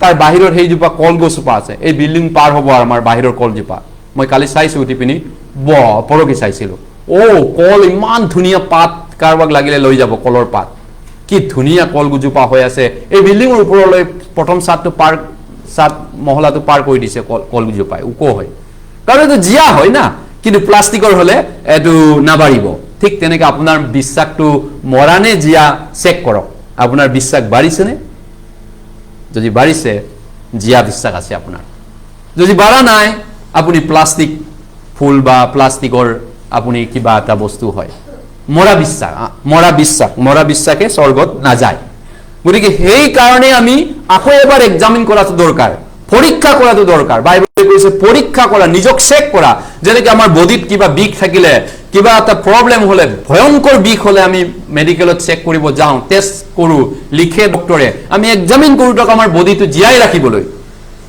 তাতকৈ আমাৰ আত্মাটো বেছি এক্সাম কৰাটো দৰকাৰ আৰু অহা দেওবাৰে আমি এক্সামিনেশ্যন কৰিম আকৌ একবাৰ আমাৰ বিশ্বাসটো গতিকে আপোনালোকে আহিব ফ্ৰীকে এক্সামিনেশ্যন কৰি চাব নিজৰ নিজৰ বিশ্বাসবিলাক গতিকে সেয়া হৈছে আমাৰ ইম্পৰ্টেণ্ট কথাটো গতিকে লৈ পবিত্ৰ আত্মাৰ বিষয়ে আমি শিকি আছো পবিত্ৰ আত্মা কেনেকৈ পাব পাৰি পাচনি কৰ্ম 1 পদত কৈছে প্ৰজেক্টৰ অন কৰি দিছে পাচনি কৰ্ম 1 পদ কিন্তু যেতিয়া তোমালোকৰ ওপৰলৈ পবিত্ৰ আত্মা আহিব তেতিয়া তোমালোকে শক্তি পাবা আৰু জেৰুসালেম আদি কৰি গোটেই জিহুদিয়া আৰু সমৰীয়া দেশত আৰু পৃথিৱীৰ সীমালৈকে মোৰ সাক্ষী হবা যেতিয়া তোমালোকৰ ওপৰলৈ পবিত্ৰ আত্মা আহিব যেতিয়া তোমালোকৰ ওপৰলৈ পবিত্ৰ আত্মা আহিব যেতিয়া when the holy spirit will come to you কেতিয়া আহে পবিত্ৰ আত্মা কেতিয়া আহিল মোৰ জীৱনত কেতিয়া আহিল কেনেকৈ পবিত্ৰ আত্মা পাব পাৰি how can I get holy spirit by having faith বাইবেলে কৈছে বিশ্বাসৰ যোগেদি গালাতিয়া 3:2 পৰত কৈছে এই কথা মাত্ৰ তোমালোকৰ পৰা মই জানিব খুজিছো তোমালোকে যি আত্মা পালা তেওঁ বিধানৰ কৰ্ম কৰি পালানে নে বিশ্বাসৰ কথা শুনি পিনি পালা ইপিচি 1:13 পদত কৈছে তেউতে তোমালোকে সত্যতাৰ বাক্য শুনি অৰ্থাৎ তোমালোকৰ পৰিত্ৰাণৰ সুবাৰ্তা শুনিবলৈ পায় তেউতে বিশ্বাস কৰি অংগীকৃত পবিত্ৰ আত্মাৰে ছাপ মাৰিলা ষ্টাম্প মাৰিলা কৈছে মোহৰ মাৰিলা গতিকে যেতিয়া কেতিয়া আমি পবিত্ৰ আত্মা পাওঁ পবিত্ৰ আত্মা পোৱা মানুহ কোন হয় ইয়াত কেইজনে পবিত্ৰ আত্মা পোৱা মানুহ আছে ইয়াত আৰু নোপোৱা মানুহ কেইজন আছে কাৰ কাৰ পবিত্ৰ আত্মা আছে কাৰ কাৰ নাই আহক আমি হিচাপ কৰো আজি দুইটা ভাগ কৰো এতিয়াই ভাগ কৰো কাৰণ এতিয়া আমাৰ বিভাজন কৰো কাৰণ মতি 25ত কৈছে যিশুৱে মই যেতিয়া আহিম সেইদিনা কোন ভেড়া আৰু ছাগলীক ভাগ ভাগ কৰা হ'ব এইটো তোৰ এইটো মোৰ এই শয়তান এইটো তই যা ছাগলীবিলাক তই লৈ যা সোঁফালে থকাবিলাক ভেড়াবিলাক মোৰ ওচৰলৈ আহা শেষ কালত সেইটো হ'ব আৰু নৰকত যাব লাগিব তেতিয়া নহয় জানো এতিয়াই যদি আপোনাক ঈশ্বৰে কয় এই তই ছাগলী হৈ আছ তই ভাগ তই ছাগলী শ্ৰেণীত পৰ এইখিনি ভেড়া শ্ৰেণীত পৰে ভেড়া আৰু ছাগলী দূৰৰ পৰা দেখা একেই হয় কিন্তু ওচৰৰ পৰা চালে এইটো ভেড়া এইটো ছাগলী হয় দূৰৰ পৰা চালে একেলগে চলি আছে জাকৰ মাজত ভেড়াটো ছাগলীটো সোমাই আছে দেখা একেই হয় কিন্তু যেতিয়া আপুনি ওচৰৰ পৰা চাব ছাগলীৰ প্ৰকৃতি আৰু ভেড়াৰ প্ৰকৃতি টোটেলি বেলেগ হয় ছাগলী জেদি থৰ্ডিঙীয়া ছাগলীবিলাকক আমি চাৰ্চত পাষ্টৰে কি কৰে ছাগলীবিলাকক মনোৰঞ্জন দিয়ে আজি দিনটো বহুত চাৰ্চত কি কৰিব ৰেভাৰেণ্ড পাদৰীবিলাকে ছাগলীবিলাকক জমা কৰিব গানা বাজনা কৰি মনোৰঞ্জন এণ্টাৰটেইন কৰে চাৰ্চত ছাগলীবিলাকক যিশুৱে কৈছে you will go to hell নৰকত তুমি যাবা ছাগলী গতিকে আপুনি ছাগলী নে ভেড়া কেনেকৈ এক্সামিন কৰিম আজি এক্সামিন কৰোঁ বাইবেল ছেমিনাৰ আজি নহয় অহা দেওবাৰ আৰু সোমবাৰে আমি এক্সামিন কৰিম গতিকে ময়ো নিজে এক্সামিন কৰিম আপুনিও কৰিব লাগিব আহক চবে নিজক পৰীক্ষা কৰি চাম ঈশ্বৰৰ বাক্যৰ যোগেদি গতিকে কেতিয়া আমি পবিত্ৰ আত্মা পালোঁ যেতিয়া আমি বিশ্বাস কৰিলোঁ গতিকে পবিত্ৰ আত্মা আপুনি মাগিলে পোৱা নাযায় মাগি আছোঁ মাগি পিনি পোৱা যায় নাই মাগি পিনি নাযায় আপুনি মাগিলে ইয়াৰ পৰা বিশাল মেগামাৰ্ট বা গুৱাহাটীত ক'ৰবাত দোকানত যদি মাগি থাকে মোক এইটো দিয়ক সেইটো দিয়ক পে'মেণ্ট নকৰাকৈ লৈ যাম মাগি মাগি কোনে দিব আপোনাক নিদিয়ে নহয় জানো আমাক নিদিয়ে গতিকে পে'মেণ্ট দিব লাগিব তেহে আপুনি গেটত ওলাই যাব পাৰিব ঠিক তেনেকা গতিকে পবিত্ৰ আত্মা ঈশ্বৰৰ বাক্য শুনাৰ যোগেদিহে পোৱা যায় গতিকে আমি এইখিনি বাইবেল পঢ়ি ইতিমধ্যে পঢ়িলোঁ আমি বুজিলোঁ গতিকে এই সত্য বাক্য শুনা যিদিনাখন শুনা দিনটো আৰু বুজি পোৱা দিনটো আছেনে আপোনাৰ চবৰে আছেনে ইয়াত দুই শ্ৰেণীৰ মানুহ আছে কাৰোবাৰ দিন নথকা মানুহ থাকিব যিদিনাখন since the day you heard and no day you heard গীৰ্জাত অহা দিন নহয় প্ৰথম দিন বা বাপ্তিস্ম লোৱা দিন নহয় heard the grace of God ঈশ্বৰৰ অনুগ্ৰহৰ কথা শুনিলা আৰু জানিলা তেনেকুৱা দিন চবৰে আছেনে প্ৰিয়সকল যদি আছে আপুনি ধন্য লোক you are blessed person really আপোনাতকৈ ধন্য মানুহ পৃথিৱীত কোনো নাই তেনেকুৱা এটা যদি দিন আছে আপোনাৰ মোৰ আপুনি বহুত ধনী মানুহ কোটি বিলিয়ন মিলিয়নিয়াৰ মানুহ ধনী পইচাত নহয় সাংসাৰিক দুদিনীয়া বস্তুত নহয় নেদেখা এটা বস্তুত আপুনি ধনী, আচৰিত কিবা এটা অমৰকলীয়া বস্তু, দৃশ্য বস্তু নহয়, অদৃশ্য বস্তু অনন্তকলীয়া। গতিকে সেইখিনি আমি ক'লো। এতিয়া আজিৰ বিষয়টো আছিলে আত্মাৰে পৰিপূৰ্ণ হোৱাটোহে আচলতে। আত্মাৰে কেনেকৈ পূৰ হ'ব পাৰে, ভৰপূৰ আত্মাৰে জীৱন এটা। আমি ইপিচিয়ালৈ গৈছোঁ, ইপিচিয়া 5 অধ্যায়, ইপিচিয়া 5 অধ্যায়, আহক ইপিচিয়া 5 অধ্যায়। মাজতে আমাৰ কাৰেণ্টটো অলপ ডিষ্টাৰ্ব কৰিলে কাৰণে অলপমান আমাৰ অলপ অসুবিধা হ'ল। এতিয়া আমি লাইন আহি গ'ল, আমাৰ ভালে হ'ল বাৰু। ইপিচিয়া 5 অধ্যায় 18 পদ আমি একেলগে পঢ়িম। ইপিচিয়ান চেপ্টাৰ 5 ভাৰ্ছ 18। আহক আমি একেলগে পঢ়িছোঁ এই 18 পদ, 5:18। বহুত ইম্পৰ্টেণ্ট বাইবেল পথ, মনত ৰাখিব গোটেই জীৱন আমাৰ বাবে। আৰু দাক্ষাৰকেৰে মতলীয়া নহবা, কিয়নো তাত নষ্টামি আছে, কিন্তু আত্মাৰে পৰিপূৰ্ণ হোৱা। পৰিপূৰ্ণ মানে পূৰ হোৱা, আত্মাৰে ভৰপূৰ হোৱা। আমি এতিয়া যিবিলাক মদ খোৱা মানুহ আছে, ড্ৰাংকাৰবিলাক, আপোনালোকে চাবচোন তেওঁলোকৰ প্ৰচেছবিলাক কেনেকৈ তেওঁলোকে ড্ৰাংকৱাৰ্ড হয়। কিছুমান প্ৰক্ৰিয়া আছে, পদ্ধতি আছে, মানুহবিলাক কেনেকৈ মদ খাই নিচা উঠে। আজি ক'ব বিচাৰিছোঁ নিচা কেনেকৈ পায়। মদ খোৱাটো মই গালি দিয়া নাই, এতিয়া ক'ব বিচাৰিছোঁ নিচা কেনেকৈ পায় মদাহীবিলাকে বা মদ খোৱাবিলাকে। এতিয়া সুৰাপান নকৰাকৈ তেওঁলোকে সুৰাপায়ী হ'ব পাৰিবনে? মদ নোখোৱাকৈ নিচাটো নিজে নিজে নিচা হৈ ফূৰ্তিত নাচিব পাৰিবনে? নিজকে ভাল লাগিবনে মদটো নোখোৱাকৈ? অসম্ভৱ সেইটো, মদ খাবই লাগিব। গতিকে মদ নোখোৱাকৈ নিচা উঠিব নোৱাৰে। ঠিক তেনেকৈ পবিত্ৰ আত্মাৰো কিবা এটা নোহোৱাকৈ আপুনি নিজে পবিত্ৰ আত্মাৰে মই পবিত্ৰ আত্মা পাইছোঁ, ফূৰ্তি লাগিছে, নাই, মিছা কথা এইটো। কিবা এটা আপুনি পাব লাগিব পবিত্ৰ আত্মা ভৰপূৰ হ'বলৈ। যেনেকৈ মদ খাই নিচা উঠিবলৈ হ'লে মদ খাব লাগিব, আপুনি পুৰা মদ ল'ব লাগিব। আমাৰ জুবিন দাও বহুত ডেইলি লৈছিলে বোলে, এনি টাইম, নাজানো তেওঁৰ মানুহবিলাকে কয় আৰু। নহ'লে কেতিয়াবা ষ্টেজতো কয় আজি গান নাগাওঁ আৰু বোলে, বা এটা তিনিটা কৈ দিব বেছি নিচা উঠিল। যিয়ে নহওক, নিচা উঠিবলৈ হ'লে মদ খাবই লাগিব, নহয় জানো? মদ নোখোৱাকৈ জানো নিচা নিজে নিজে উঠা মানুহ দেখিছেনে পৃথিৱীত? তেনেকুৱা মানুহ ৰেকৰ্ড নাই। গতিকে পবিত্ৰ আত্মাৰে ভৰপূৰ হ'ব বিচাৰিলে আপুনি কিবা এটা খাব লাগিব। যদি পবিত্ৰ আত্মা বিচাৰিছে, পবিত্ৰ বস্তু বিচাৰিছে, যীশুৱে কৈছে খাব লাগিব পবিত্ৰ বস্তু। আৰু সেই পবিত্ৰ বস্তুটো বেলেগ নহয়, আত্মাৰ তৰোৱাল, আত্মাৰ আহাৰ, এই ঈশ্বৰৰ বাক্য, বাইবেলখন। দেখা পাইছেনে এই বাইবেলখন? এইটো হৈছে আমাৰ, যেনেকৈ তেওঁলোকৰ কাৰণে মদ, আমাৰ কাৰণে এইটো ভিটামিন, ভাইটামিন। ইয়াক যিমান খাব পবিত্ৰ আত্মাৰ ভৰপূৰ হ'ব আপুনি, মই আনন্দ শান্তিৰে ভৰপূৰ হ'ব আপোনাৰ জীৱন। ভিতৰুৱা ইনাৰ পিচ, আত্মসন্তুষ্টি, আত্মআনন্দ, এটা ক'ব নোৱাৰা আমেজ এটা আপুনি পাব এইটো খালে।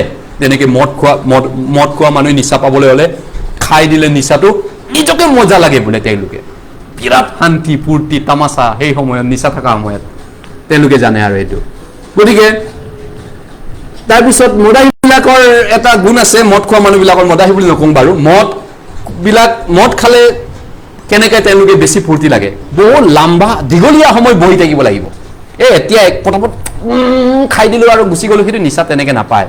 নিচা পাবলৈ হ'লে টেবুল এটা ল'ব লাগে, তাত বহিব লাগিব, দীঘলীয়া সময় বহি বহি আড্ডা মাৰি মাৰি খাই থাক, 1 ৰাউণ্ড 2 ৰাউণ্ড, লাম্বা টাইম লাগিব, লাম্বা দীঘলীয়া হ'ব লাগিব, নহ'লে আপুনি নিচা উঠিব নোৱাৰে। কাৰণ নিচা নুঠিলে আপোনাৰ ভাল নালাগিব, ফূৰ্তি নালাগিব। গতিকে আপুনি তেনেকুৱাকৈ ঈশ্বৰৰ বাক্য, বাইবেলত বহুত নিচা লাগিছেনে? নিচা বহিল নে ইয়াত? কাৰ নিচা বহিল আৰু এই বাক্য?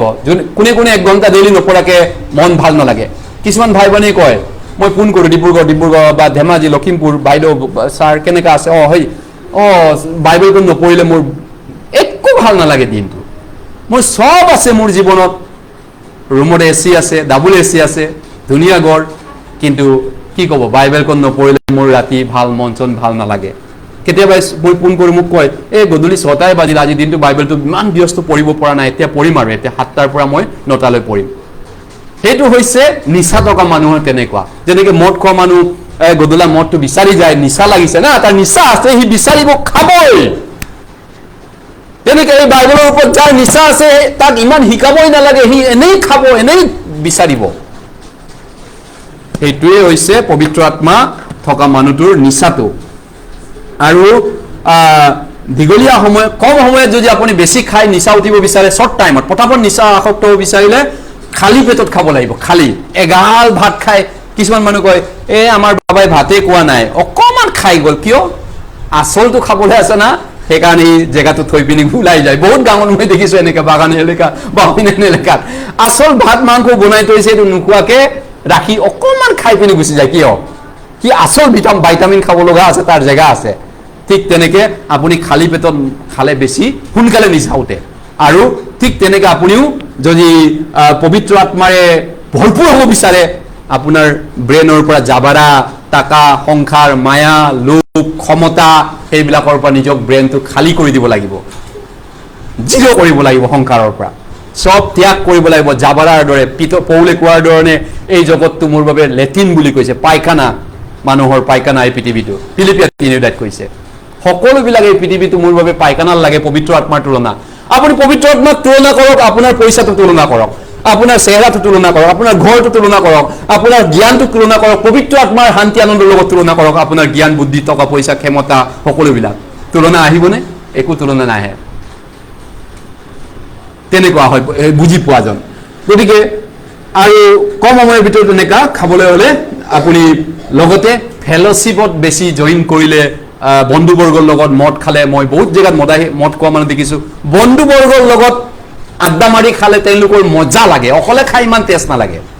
অকলেও খায়, অকলে খোৱা মানুহ দেখিছোঁ, কিন্তু সচৰাচৰতে মদ খোৱা মানুহে, মদাহী বুলি নকওঁ, চৰি, মদ খোৱা মানুহে লগ সংগৰ লগত খাব পালে বেছি টেষ্টি হয় বোলে। ঠিক তেনেকুৱা ফেল'শ্বিপ যিমান এটেণ্ড কৰিব ভাই ভনীৰ লগত, ঘৰত যাব, ভাই ভনী কেনে আছে, ভালে আছে, ভাই ভনীৰ লগত যিমান শ্বেয়াৰিং কৰিব সহভাগিতা, সিমানেই আপোনাৰ নিচাটো উঠিব, পবিত্ৰ আত্মাৰ নিচা ৰাপ বহিব। গতিকে মদ খোৱা মানুহে বন্ধুৰ লগত যেনেকৈ খায়, বন্ধু আছে তেওঁৰ, আপুনি চাব ধেমাজিৰ মানুহ চেমিনাৰ পাটগাঁৱত আহিছিলে বহুত বছৰ আগত, মই বহুতবাৰ দেখিছোঁ, চিমেণ্ট চাপৰিৰ মানুহ পটকনে তেওঁলোকৰ মদ খোৱা বন্ধু ওলাই যায় পাটগাঁৱত। চিমেণ্ট চাপৰিৰ কোনোবা গগৈ বুঢ়া এটা আনিছিলোঁ, তাৰপিছত সি কৈছে বন্ধু পায়ে গ'ল তাৰ এদিনতে। তেওঁলোকৰ বহুত বন্ধু সোনকালে হয়। ঠিক তেনেকৈ খ্ৰীষ্টৰ আমি আত্মাৰ মানুহবিলাকো আমাক আত্মিক বন্ধু লাগে। আমাক নিচা পাবলৈ হ'লে যীশুৰ বন্ধু লাগিব। গতিকে এটা এটাকৈ আমি চাব লাগিব, সময়টো যিহেতু গৈ আছে। আত্মাৰে ভৰপূৰ হওক, বাইবেলে কৈছে আত্মাৰে পৰিপূৰ্ণ হওক। আত্মা গ্ৰহণ কৰা বুলি কোৱা নাই, আত্মা ফুৰ কৰা, আত্মাৰে চলা। ৰোমিয়া 8:14 কৈছে, কিয়নো যিমান লোক ঈশ্বৰৰ আত্মাৰ দ্বাৰা চালিত হয়, সেই সকলোবিলাকেই ঈশ্বৰৰ সন্তান।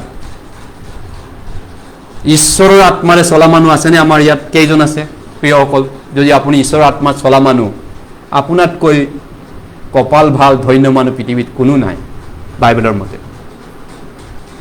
আপোনাক মই সন্মান কৰোঁ, বহুত সন্মান কৰোঁ, বহুত শ্ৰদ্ধা কৰোঁ। তাতকৈ ঈশ্বৰে আপোনাক বহুত চেলুট কৰে। যিমান লোক ঈশ্বৰৰ আত্মাৰ দ্বাৰা চালিত হয়, সেই সকলেহে ঈশ্বৰৰ সন্তান হয়। গতিকে আহক আমি একেলগে পঢ়িম। প্ৰথম পিতৰ 2:2 পদ। নতুনকৈ জন্মা শিশুবিলাকৰ দৰে মিহলি নোহোৱা আত্মিক গাখীৰলৈ হাবিয়াস কৰা, যাতে তাৰ দ্বাৰাই পৰিত্ৰাণৰ অৰ্থে বৃদ্ধি পোৱা। গতিকে এইটো নতুন জন্ম পোৱা শিশুবিলাকক কৈছে, বৰ্ণ এগেইন খ্ৰীষ্টানক কৈছে, বৰ্ণ এগেইন হেভিং কি কৈছে, নিউ বৰ্ণ বেবছ, নিউ বৰ্ণ বাৰ, স্পিৰিচুৱেল নিউ বৰ্ণ বেব, আধ্যাত্মিক আত্মাৰ নতুন জন্ম পোৱা কেঁচুৱা। যোৱাকালি পৰহি কাউন্সিলিং কৰিছিল এজা 60 বছৰ মানুহ আৰু তেওঁৰ পৰিবাৰক। তাৰপিছত তেওঁলোকে বুজি পায়, বিশ্বাস আৰু কোনোবা মাৰাক আছিলে, কেথলিক ফেমিলিৰ পৰা আহিছিলে। তেওঁলোক বহুত ফূৰ্তি আনন্দ, যিচু এডভান্সত ভৱিষ্যত পাপো দি গ'ল নেকি, এডভান্সত যেনেকৈ এডভান্সত কিছুমান বিল দি থ'ব পাৰে, গাড়ী বিল কিবা কিবি এডভান্সত দি থৈ বছৰ বছৰ বহুত জীৱনৰ কাৰণে এডভান্স কৰি পে'মেণ্ট কৰি থ'ব পাৰে। খাজানা আপুনি এডভান্স দিব নেকি 10 বছৰ 20 বছৰৰ কাৰণে এডভান্স? তেতিয়া গম পালে আমাৰতো পাপ যিচুৱে ক্ষমা কৰিছে, এইখিনিতো অলপতো চবেই জানে অকণমান, কিন্তু আমাৰ চব ভৱিষ্যত পাপলৈকে যে এডভান্সত 2000 বছৰ আগতে দি থৈ গ'ল। আমাক ঈশ্বৰে মৰম কৰে, যিচুৱে মৰম কৰে, সেই কথা বুজি পায় আনন্দ ফূৰ্তি। গতিকে তেওঁ ক'লে, এতিয়াহে মই সত্যটো জানিলোঁ, ইমান দিন মই বুঢ়া হ'ল, মৰিবই হ'ল, মই জনা নাছিলোঁ। ইমান বুঢ়াও নহয়, 60 বছৰ ওচৰা ওচৰি, আৰু অলপ দেহাটো ৰুগীয়া টাইপৰ আৰু মানুহটো দেখাত। আগত অলপমান বেছি নিচা খাইছিলে বোলে মানুহজনে আৰু। গতিকে এই ধৰণৰ যিয়ে নহওক, তেওঁ মই এতিয়া বুজি পাইছোঁ ঈশ্বৰক ধন্যবাদ দি গৈছে বহুত কোটি ধন্যবাদ বুলি দি গৈছে এই জেগাত দুইটা গিৰিয়ে গৈ নিকে আহিব কেতিয়াবা মাজেও মই আমাৰ যোৰাবাটত ঘৰ গতিকে এইটো হৈছে নতুন জন্ম পোৱা কেঁচুৱাবিলাকৰ কাৰণে কোৱা বাক্য বৰ্ণ এগেইন খ্ৰীষ্টিয়ান গতিকে আমি ঈশ্বৰৰ বাক্যৰ দ্বাৰা বৰ্ণ এগেইন হ'লোঁ এতিয়া পৰিত্ৰাণ আমাৰ আত্মাৰ হৈ গৈছে আত্মাই পৰিত্ৰাণ পোৱা মানে আত্মাটো বৰ্ণ এগেইন হ'ল নতুন জন্ম পালে বেবী হয় আত্মাত বেবী হয় আপুনি 60 বছৰ হ'ল কিন্তু ঈশ্বৰৰ তুলনাত আপোনাৰ বয়সটো কিমান বছৰ ডাঙৰ মানুহ আপুনি মই ঈশ্বৰৰ বয়সৰ লগত মই 100 বছৰ হ'লেও মই বেবীয়ে হয় ঈশ্বৰৰ আগত কিন্তু আধ্যাত্মিক পালৰ পৰাতো আমি সবে বেবীয়ে হয় ঈশ্বৰৰ আগত বেবী কেঁচুৱা পানী কেঁচুৱা গতিকে পানী কেঁচুৱা যত্ন পোৱাৰ পিছত বাঢ়িব লাগিব বৃদ্ধি পাব লাগিব ডাঙৰ মানুহ হ'ব লাগিব আৰু কেঁচুৱাই কেনেকৈ বাঢ়ে হস্পিটেলত সেইদিনা কোনোবাই বেবী পাইছে পাটগাঁৱৰ তাৰপিছত বেবী পাইছে আপডেট দিছে আমাৰ বেবীটো গাখীৰ খোৱা নাই অলপমান চিন্তাত আছোঁ এইমছত আছোঁ কি কৰিম গাখীৰ নাখায় গাখীৰটো খুৱাব লাগিছিল তাৰপিছত চিন্তাত আছে তাৰপিছত ডক্টৰে ক'লেগৈ হ'ব গাখীৰ 4 ঘণ্টাৰ পিছত খোৱা আৰম্ভ হৈ গ'ল চিন্তা দূৰ হৈ গ'ল গতিকে যত্ন পোৱাৰ পিছতে গাখীৰ খাবই লাগিব সেইটো চবেই জানে যদি আপুনি আত্মিক মানুহ হয় আত্মিক সন্তান হয় বাইবেল নপঢ়ে বাইবেল পঢ়িব মন নাই সেইটো কোনে বিশ্বাস কৰিব পৃথিৱীৰ কোন মানুহ বিশ্বাস কৰিব যি জীয়া আত্মা আছে গাখীৰ যিজন জীয়া বেবী আছে হস্পিটেলত আজি যত্ন পাইছে ৰাতিপুৱা আজি গাখীৰ খোৱা নাই কালি খোৱা নাই সেই বেবীটো জীয়াই আছে বুলি কেনেকৈ মানিব এইটো কিমান দিন জীয়াই থাকিব এইটো প্ৰিয়সকল আমাৰ আত্মাটো যদি জীয়ানে মৰা ইয়াৰে চেক কৰিব পাৰোঁ এই বাইবেল নপঢ়াকৈ একদিনো আপুনি শান্তিত শুব পাৰেনে মই হ'লে নোৱাৰোঁ একদিন যদি বাইবেল নপঢ়াকৈ থাকোঁ মোৰ অশান্তি লাগে মোৰ পবিত্ৰ আত্মাই মোৰ ভিতৰত কিবা এটা অশান্তি দি থাকে আৰু বহুতেই কৈছে মই বুলি নহয় বহুত ভাই ভনীবিলাকে সেইটো সাক্ষ্য দিয়ে বাইবেলখন দিনটো একদিন নপঢ়িলে মোৰ মন চন ভাল নালাগে একো মন চন ভাল লগা নাই গাহৰি মাংস খালোঁ ইটো খালোঁ সিটো খালোঁ বহুত পায়স খালোঁ আজি দিন বৰ এনজয় কৰিলোঁ কিন্তু একো মন চন ভাল লগা নাই কাৰণ বাইবেলখন পঢ়িব পোৱা নাই য়েছ সেইটো হৈছে আত্মিক দেৱী হয় আপুনি যদি তেনেকুৱা হৈছে আপোনাৰ জীৱনত তেনেকুৱা অভিজ্ঞতা যদি আছে চিন্তা নকৰিব আপুনি ঈশ্বৰৰ সন্তান হয় যাৰ তেনেকুৱা এক্সপিৰিয়েঞ্চ নাই অভিজ্ঞতা হোৱা নাই বাইবেল 1 মাহ 1 বছৰ নপঢ়িলে একো গাত চাল লগা নাই আপুনি ঈশ্বৰৰ পৰা কিলোমিটাৰ দূৰত আপুনি নৰকৰ ৰাইজৰ মানুহ ডাইৰেক্ট নৰকত যাব আপুনি ঈশ্বৰৰ অনুগ্ৰহ কাল কি তেনেহ'লে আপোনাৰ বাবে বন্ধ কৰিলে নেকি অৱশ্যে অনুগ্ৰহ কাল বন্ধ কৰা নাই কিন্তু আপুনি মন কঠিন কৰিছে মন যদি কোমল কৰে নম্ৰ হয় আঁতু পাৰি ঈশ্বৰৰ আগত এতিয়াও মই বহুত আঁতুকাৰোঁ ঈশ্বৰৰ আগত কেইবাৰ আঁতুকাৰে আপুনি ঈশ্বৰৰ আগত মই দিনত 2-3 বাৰ আঁতুকাৰোঁ আপুনি ঈশ্বৰৰ আগত আঁতুকাৰেনে ৰজাৰ ওপৰত প্ৰভুৰ ওপৰত সকলো জীৱই স্বীকাৰ কৰিব দিনাখন নহ'লে সেই তাহানি দিনাখন আপুনি ক'ব সেই সকলো জীৱই আঁতুকাৰিব লাগিব সেই নৰকত যাব দিয়া আগে আগে কিন্তু এতিয়া আঁতুকাৰিলেতো স্বৰ্গত যোৱা ৰাস্তা খুলিব পাৰে ঈশ্বৰে আপোনাক গতিকে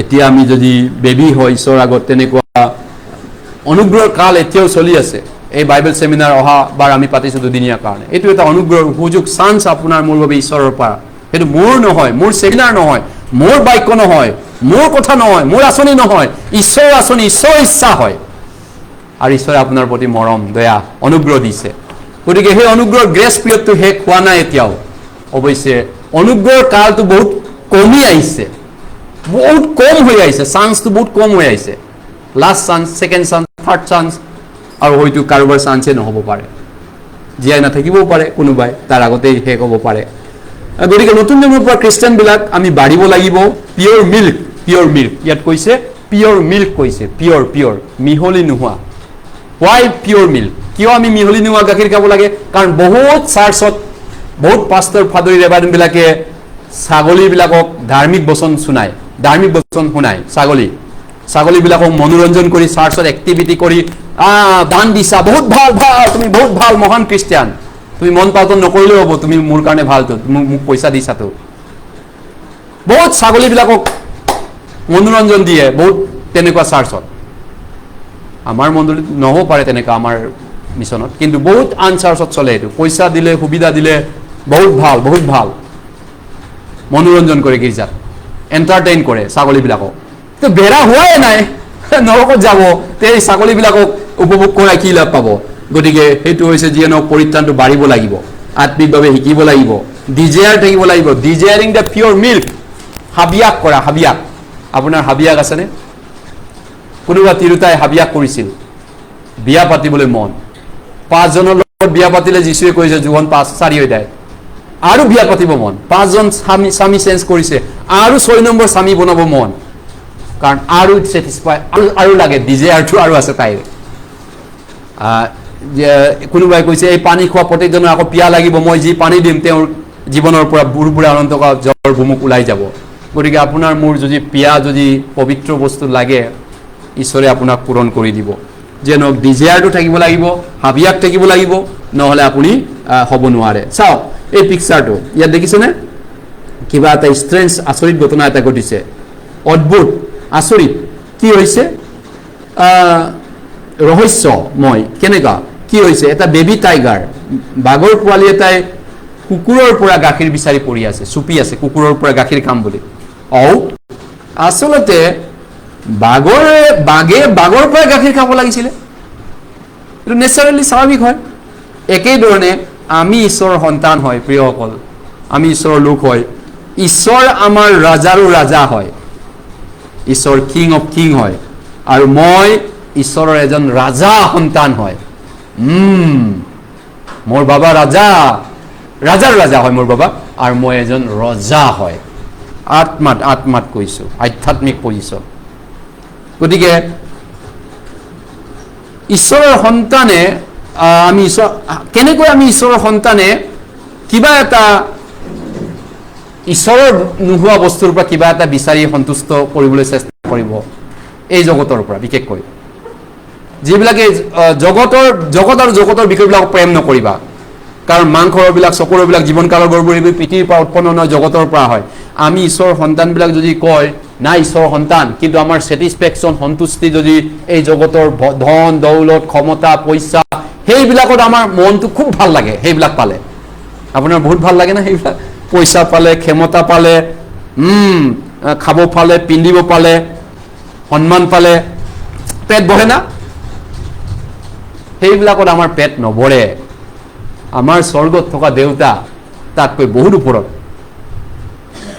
জগতৰ মানুহ সেইবিলাকত পেট ভৰে তেওঁলোকৰ কাৰণে এইটো বহুত ভাল আমাৰ কাৰণে একো ইমান ইম্পৰ্টেণ্ট নহয় স্বৰ্গত যোৱা মানুহৰ কাৰণে নতুন জন্ম পোৱা খ্ৰীষ্টানৰ কাৰণে বৰ্ণ-এগেইন খ্ৰীষ্টানৰ কাৰণে গতিকে ঈশ্বৰৰ সন্তান কেনেকৈ এইবিলাকত পেট ভৰিব জগতৰ মায়া মোহ সাংসাৰিক বস্তু এইবিলাক টেম্পৰাৰী বস্তু কন্তিকীয়া বস্তু ভাগৰ লাগে আমনি লাগে অশান্তি লাগে গতিকে এইবিলাক সকলো বস্তু অতীত হৈ গৈছে জগত আৰু তাৰ অভিলাষ গুচি যাব লাগিছে এইবিলাক গুচি যাব গতিকে এতিয়া আমি পিয়ৰ মিল্ক শুদ্ধ ঈশ্বৰৰ বাক্য বিচাৰিছো সেইটো হৈছে ঈশ্বৰৰ বাক্যৰ যোগেদি আগবাঢ়িব বিচাৰিছো গীতমালা 119:97 পৰা একেলগে পঢ়ো মই তোমাৰ ব্যৱস্থা কেনে ভাল পাওঁ ওৰে দিনটো হে মোৰ ধ্যানৰ বিষয় চাওক ঈশ্বৰৰ মানুহবিলাক তুলনা কৰক আৰু আপোনাৰ মোৰ কেৰেক্টাৰটো তুলনা কৰক বাইবেলৰ ঈশ্বৰৰ মানুহবিলাকৰ কেৰেক্টাৰটো চৰিত্ৰটো আৰু মোৰ আপোনাৰ কেৰেক্টাৰটো তুলনা কৰি চাওক এনে চাৰ্চত আমি পাল মাৰিবলৈ আহিব নালাগে নহয় জানো ভাই ভনীসকল আপুনি আহিছে 1.5 ঘণ্টা 2 ঘণ্টা আপোনাৰ সময় নষ্ট হৈছে আপোনাৰ সময়টো মই কিয় নষ্ট কৰিম আহিছে যেতিয়া আপুনি মই আহিছে যেতিয়া বেনিফিট হ'বই লাগিব লাভ হ'বই লাগিব পাল মাৰিবলৈ আহিলে এটো আশা নকৰিব ইয়াত পাল মাৰিবলৈ আহাটো নহ'ব ইয়াত পাল মাৰাটো আমাৰ ইয়াত গতিকে ঈশ্বৰৰ মানুহবিলাকে কৈছে মই তোমাৰ ব্যৱস্থা কেনে ভাল পাওঁ ওৰে দিনটো হে মোৰ ধ্যানৰ বিষয় ওৰে দিন কি ধ্যান কৰে আপুনি ক্ষমতা পাৱাৰ জগত মাটি সম্পত্তি চেহেৰা কোনোবা অপজিট সেক্স কোনোবা মতা মানুহ কোনোবা তিৰোতাৰ প্ৰতি দিনে নিকে ওৰে দিনটোত কাৰোবাৰ ছোৱালীক ধ্যান কৰে থাকে কোনোবা ছোৱালীয়ে কোনোবা ল'ৰা এটাক দিন ৰাত ধ্যানত থাকে সেইটো হ'ব পাৰে আপোনাৰ মোৰ ক্ষেত্ৰত কিন্তু ঈশ্বৰৰ মানুহৰ ক্ষেত্ৰত সেইবিলাক হোৱা নাই তেওঁলোকৰ ধ্যানৰ বিষয় বেলেগ মোবাইল ইউজ কৰিলেও ঈশ্বৰৰ গৌৰৱৰ কাৰণে ইউজ কৰে পইচা ইউজ কৰিলে ঈশ্বৰৰ গৌৰৱৰ কাৰণে ইউজ কৰে সময় ব্যৱহাৰ কৰিলে ঈশ্বৰৰ গৌৰৱৰ কাৰণে ব্যৱহাৰ কৰে ভাই ভনীৰ ঘৰত গ'লেও ঈশ্বৰৰ গৌৰৱৰ কাৰণে যায় সুবাতৰি প্ৰচাৰ কৰিলেও ঈশ্বৰৰ গৌৰৱৰ কাৰণে প্ৰচাৰ কৰে যি কৰে ঈশ্বৰৰ গৌৰৱৰ কাৰণে কৰা। ভোজন বা পাণ যি কৰ্ম কৰা সকলো ঈশ্বৰৰ গৌৰৱৰ কাৰণে নকৰাটোৱে হৈছে পাপ। অকল চুৰ কৰিলে, বেবিচাৰ কৰিলে, কাৰোবাৰ পইচা ল'লে সেইটোৱে পাপ নেকি? ঈশ্বৰৰ গৌৰৱ নকৰা জীৱন মানে পাপ বাইবেলৰ মতে।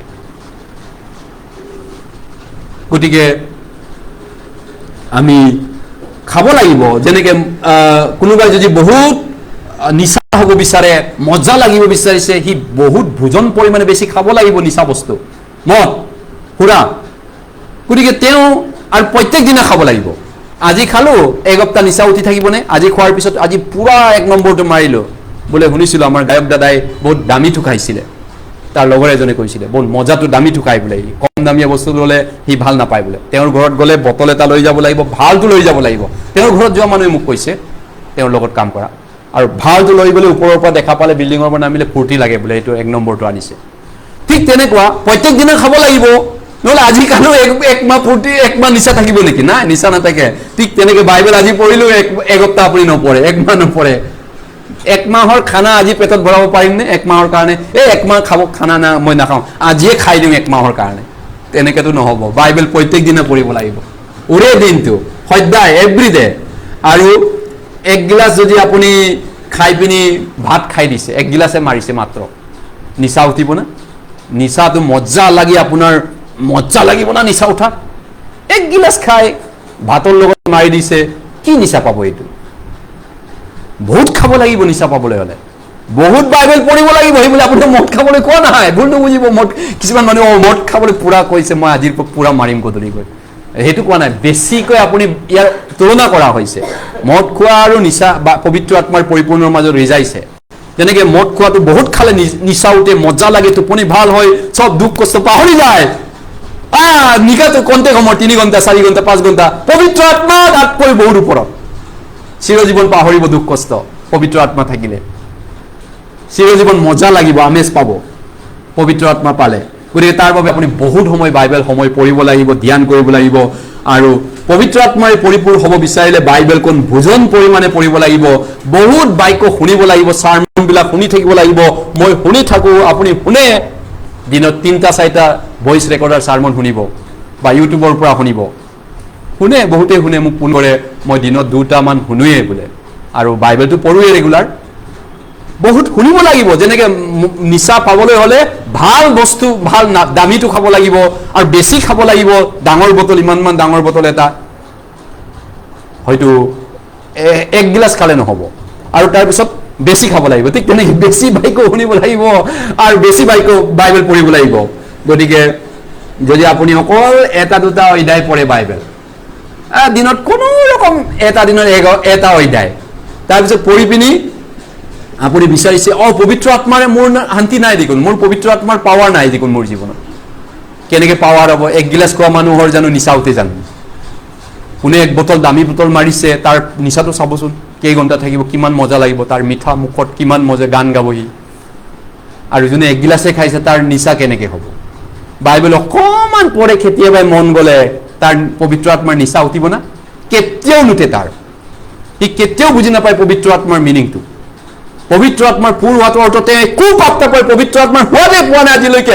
পবিত্ৰ আত্মা কিমান মিঠা, কিমান মজা, চবচে দামী মদতকৈ, অৱশ্যে মদৰ লগত তুলনা নাহে। গতিকে পবিত্ৰ আত্মাৰ মজাটো তেওঁ পোৱাই নাই, কাৰণ তেওঁ টেষ্ট কৰাই নাই আজিলৈকে। সেইটোৱে হৈছে ডিফাৰেঞ্চটো প্ৰিয়সকল। ইব্ৰী 4:12 শংকৰ ভাই।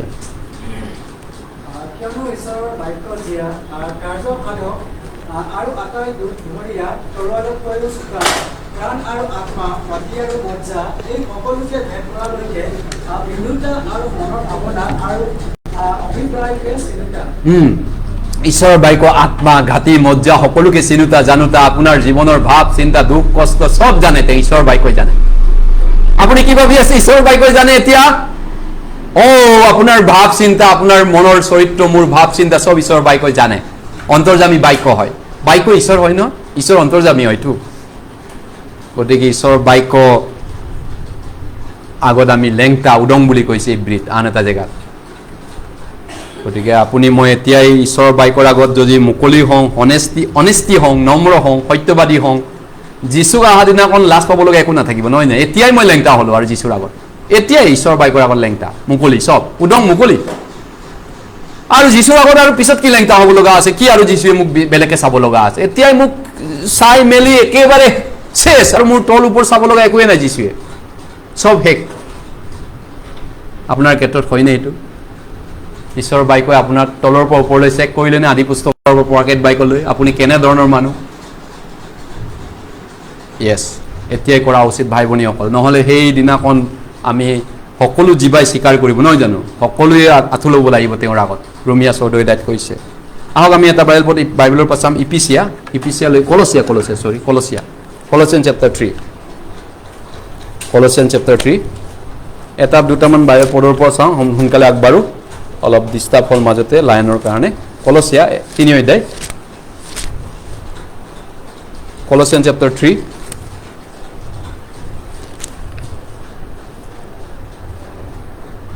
কলছিয়া 3:16 পদ, 3:16। আহক আমি একেলগে পাঠ কৰিছোঁ 3:16 পদ। খ্ৰীষ্টৰ বাক্য সকলো জ্ঞানৰ কথাত তোমালোকত বাহুল্যৰূপে বাস কৰক, ধৰ্মগীত, স্তুতিগীত আৰু আত্মিক গানেৰে পৰস্পৰে শিক্ষা আৰু চেতনা দি অনুগ্ৰহৰ কথাত নিজ নিজ হৃদয়ত ঈশ্বৰৰ উদ্দেশ্যে গান কৰা। খ্ৰীষ্টৰ বাক্য সকলো জ্ঞানৰ কথাত তোমালোকত বাহুল্যৰূপে বাস কৰক। গতিকে খ্ৰীষ্টৰ বাক্য বহুত ভোজন পৰিমাণে তোমালোকৰ জীৱনত থাকক বুলি কৈছে। অলপ নহয়, অলপমান খোৱা মানুহ, মদ খোৱা মানুহ কেনেকৈ এই মদৰ নিচাৰ মূল্য বুজি পাব? গতিকে অলপমান ঈশ্বৰৰ বাক্য জনা মানুহে কেনেকৈ ঈশ্বৰৰ বাক্যই তেওঁৰ জীৱনটোক চলাব? এইটো পালে যাম নে নাযাম, এইটো কৰিম নে নকৰিম, সেইটো আত্মাই উদগাব। আত্মাই কিহেৰে কাম কৰে? বাক্যৰে কাম কৰে। বাক্য নোহোৱাকৈ আত্মাই একো কৰিব নোৱাৰে। যেনেকৈ আপুনি এজন আৰ্মি মেজৰ হয়, কামাণ্ডাৰ হয়, ডাঙৰ আৰ্মি অফিচাৰ হয়, কিন্তু তেওঁৰ তৰোৱাল নাই হাতত, খালী হাতত গৈছে, তেওঁ যুঁজিব পাৰিব নেকি? বাক্য নোহোৱাকৈ আত্মাও একো কৰিব নোৱাৰে। আত্মাৰ তৰোৱাল বাক্য হয়, ইপিচিয়াত কৈছে। গতিকে আমি এই বাক্য প্ৰিয়সকল যিমান পাৰে পঢ়িলে আপোনাৰ লছ নহয়।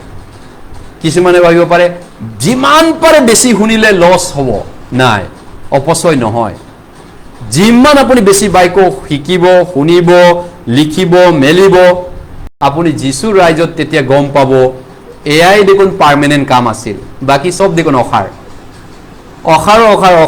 সকলোৱে অসাৰ। মানুহে সূৰ্যৰ তলত যি পৰিশ্ৰমত পৰিশ্ৰান্ত হয়, তেওঁলোকে তাত কি লাভ পাব মৰা সময়ৰ দিনাখনৰ পৰা? একো নাথাকিব তেওঁলোকৰ লগত স্বৰ্গত। কিন্তু আমি যি কৰিলোঁ প্ৰভুৰ কাৰণে, ঈশ্বৰৰ বাক্যৰ কাৰণে, সেয়া ব্যৰ্থ নহয়। 1 কৰিন্থিয়া 15:58 পদত কৈছে, যি কৰ্ম কৰা, বাইবেল পঢ়াওতো এটা কৰ্ম। য়েছ, বাইবেল পঢ়া চবচে ডাঙৰ কাম, সেইটো প্ৰথম ডিউটি। প্ৰাৰ্থনাও এটা কৰ্ম খ্ৰীষ্টিয়ান জীৱনৰ, ফেলোশ্বিপত জইন কৰাও এটা কৰ্ম, বাক্য শুনাও এটা কৰ্ম। শুনাৰ দ্বাৰা বিশ্বাস আহে। বিশ্বাস বাঢ়িবলৈ হ'লে আমি বাক্য চাৰ্মন শুনিব লাগিব। গতিকে সেইকাৰণে ফেচিলিটি ঈশ্বৰে আমাক বহুত দিছে আজিৰ দিনত। আজিকালি MP3 ৰেকৰ্ড কৰি আমি ভইচ ৰেকৰ্ড, ইউটিউব, আমি বহুতখিনি বাৰে বাৰে শুনি থাকিব পাৰোঁ। য়েছ, দিনত অন্ততঃ 2টা চাৰ্মন 3টা চাৰ্মন আমি শুনিব লাগে আৰু পঢ়িব লাগে। মিনিমাম 3টা অধ্যায়, 3বাৰ ভাত খালে 3টা চেপ্টাৰ মিনিমাম হয়। সেইটো হৈছে ইম্পৰ্টেণ্ট। কলছিয়া 1:2-13 পদ, তোমালোকে যেতিয়া আমাৰ পৰা শুনা বাক্য অৰ্থাৎ ঈশ্বৰৰ বাক্য গ্ৰহণ কৰিছিলা, তেতিয়া মানুহৰ বাক্য বুলি নহয়, ঈশ্বৰৰ বাক্য বুলিহে যে গ্ৰহণ কৰিছিলে, গ্ৰাহ্য কৰিছিলে, সেই স্বৰূপে ঈশ্বৰৰ বাক্য। তাৰ কাৰণে আমি নিৰন্তৰে ঈশ্বৰৰ ধন্যবাদ কৰোঁ। সেই বাক্য বিশ্বাস কৰা যি তোমালোকৰ মাজত কাৰ্য সাধন কৰে। সঁচা কথা, আমি ঈশ্বৰৰ বাক্যক আঁকোৱালি লৈ মৰমেৰে সাৱটিব লাগিব, চুমা খাব লাগিব। এই বাক্যক চুমা খাব লাগিব প্ৰত্যেক দিনা। এনেকৈ চুমা খাই থৈ দিলেও নহ'ব, যাব লাগিব ভিতৰত, পঢ়িব লাগিব। ঈশ্বৰে কি ক'ব বিচাৰিছে, মই ঈশ্বৰৰ লগত কথা শুনি চাব লাগিব। মোৰ কথাটো মই প্ৰাৰ্থনাৰে ক'ম, ঈশ্বৰ মই এইটো বিচাৰিছোঁ, ঈশ্বৰ মই এনেকুৱা কৰিম, ঈশ্বৰ ধন্যবাদ, তেনেকুৱা প্ৰভু বুলি ক'ম মোৰ কথা। তেওঁৰ কথাবিলাক তেওঁ কি জংঘলত ক'ব নেকি? তেওঁৰ কথা তেওঁৰ বাক্যৰে কয়। তেওঁৰ কথা শুনেনে আপুনি? শুনেনে? শুনিব লাগিব। নুশুনিলে কেনেকৈ আপুনি তেওঁকে অকল কথা ক'ব? আপুনিয়ে কৈ আছে ঈশ্বৰে প্ৰভু যীশু তেনেকুৱা, আপুনি মই কৈ আছোঁ তেওঁৰ কথা আপুনি শুনেনে ঘৰত ৰাতিপুৱা? যদি শুনিছে ভাল কথা, একো নাই, ভাল কথা। বাইবেলখন পঢ়িব লাগিব, বাইবেলৰ চাৰ্মনবিলাক শুনিব, জ্ঞান বাঢ়িব। এইধৰণে আমি ঈশ্বৰৰ বাক্যক প্ৰেম কৰাৰ প্ৰমাণটো দিব পাৰোঁ। কোনোবা কয় মই ভাল পাওঁ ঈশ্বৰৰ বাক্যক, সি বাইবেল নপঢ়েও, বাক্যও নুশুনে। বাইবেলৰ বাক্য প্ৰচাৰ কৰা বিভিন্ন অনুষ্ঠান আছে, আজিকালি অনলাইন আছে, ভইচ ৰেকৰ্ড আছে, ইউটিউব আছে। অকল দেওবাৰে আহিয়ে তেওঁ সন্তুষ্ট আৰু তেওঁ একো নকৰে। তাৰপিছত সেইটো দেখোন চব খ্ৰীষ্টানে কৰিব পাৰে, তেনেকৈ দেওবাৰে যোৱাটো। পৃথিৱীৰ চব খ্ৰীষ্টানে দেওবাৰে যায়, সিমানতে ডিউটি সমাপ্ত কৰি নিয়ম মাফিক চৰকাৰী ডিউটি কৰা দি কৰে। ডিউটি মাৰিছোঁ না মই, ডিউটি।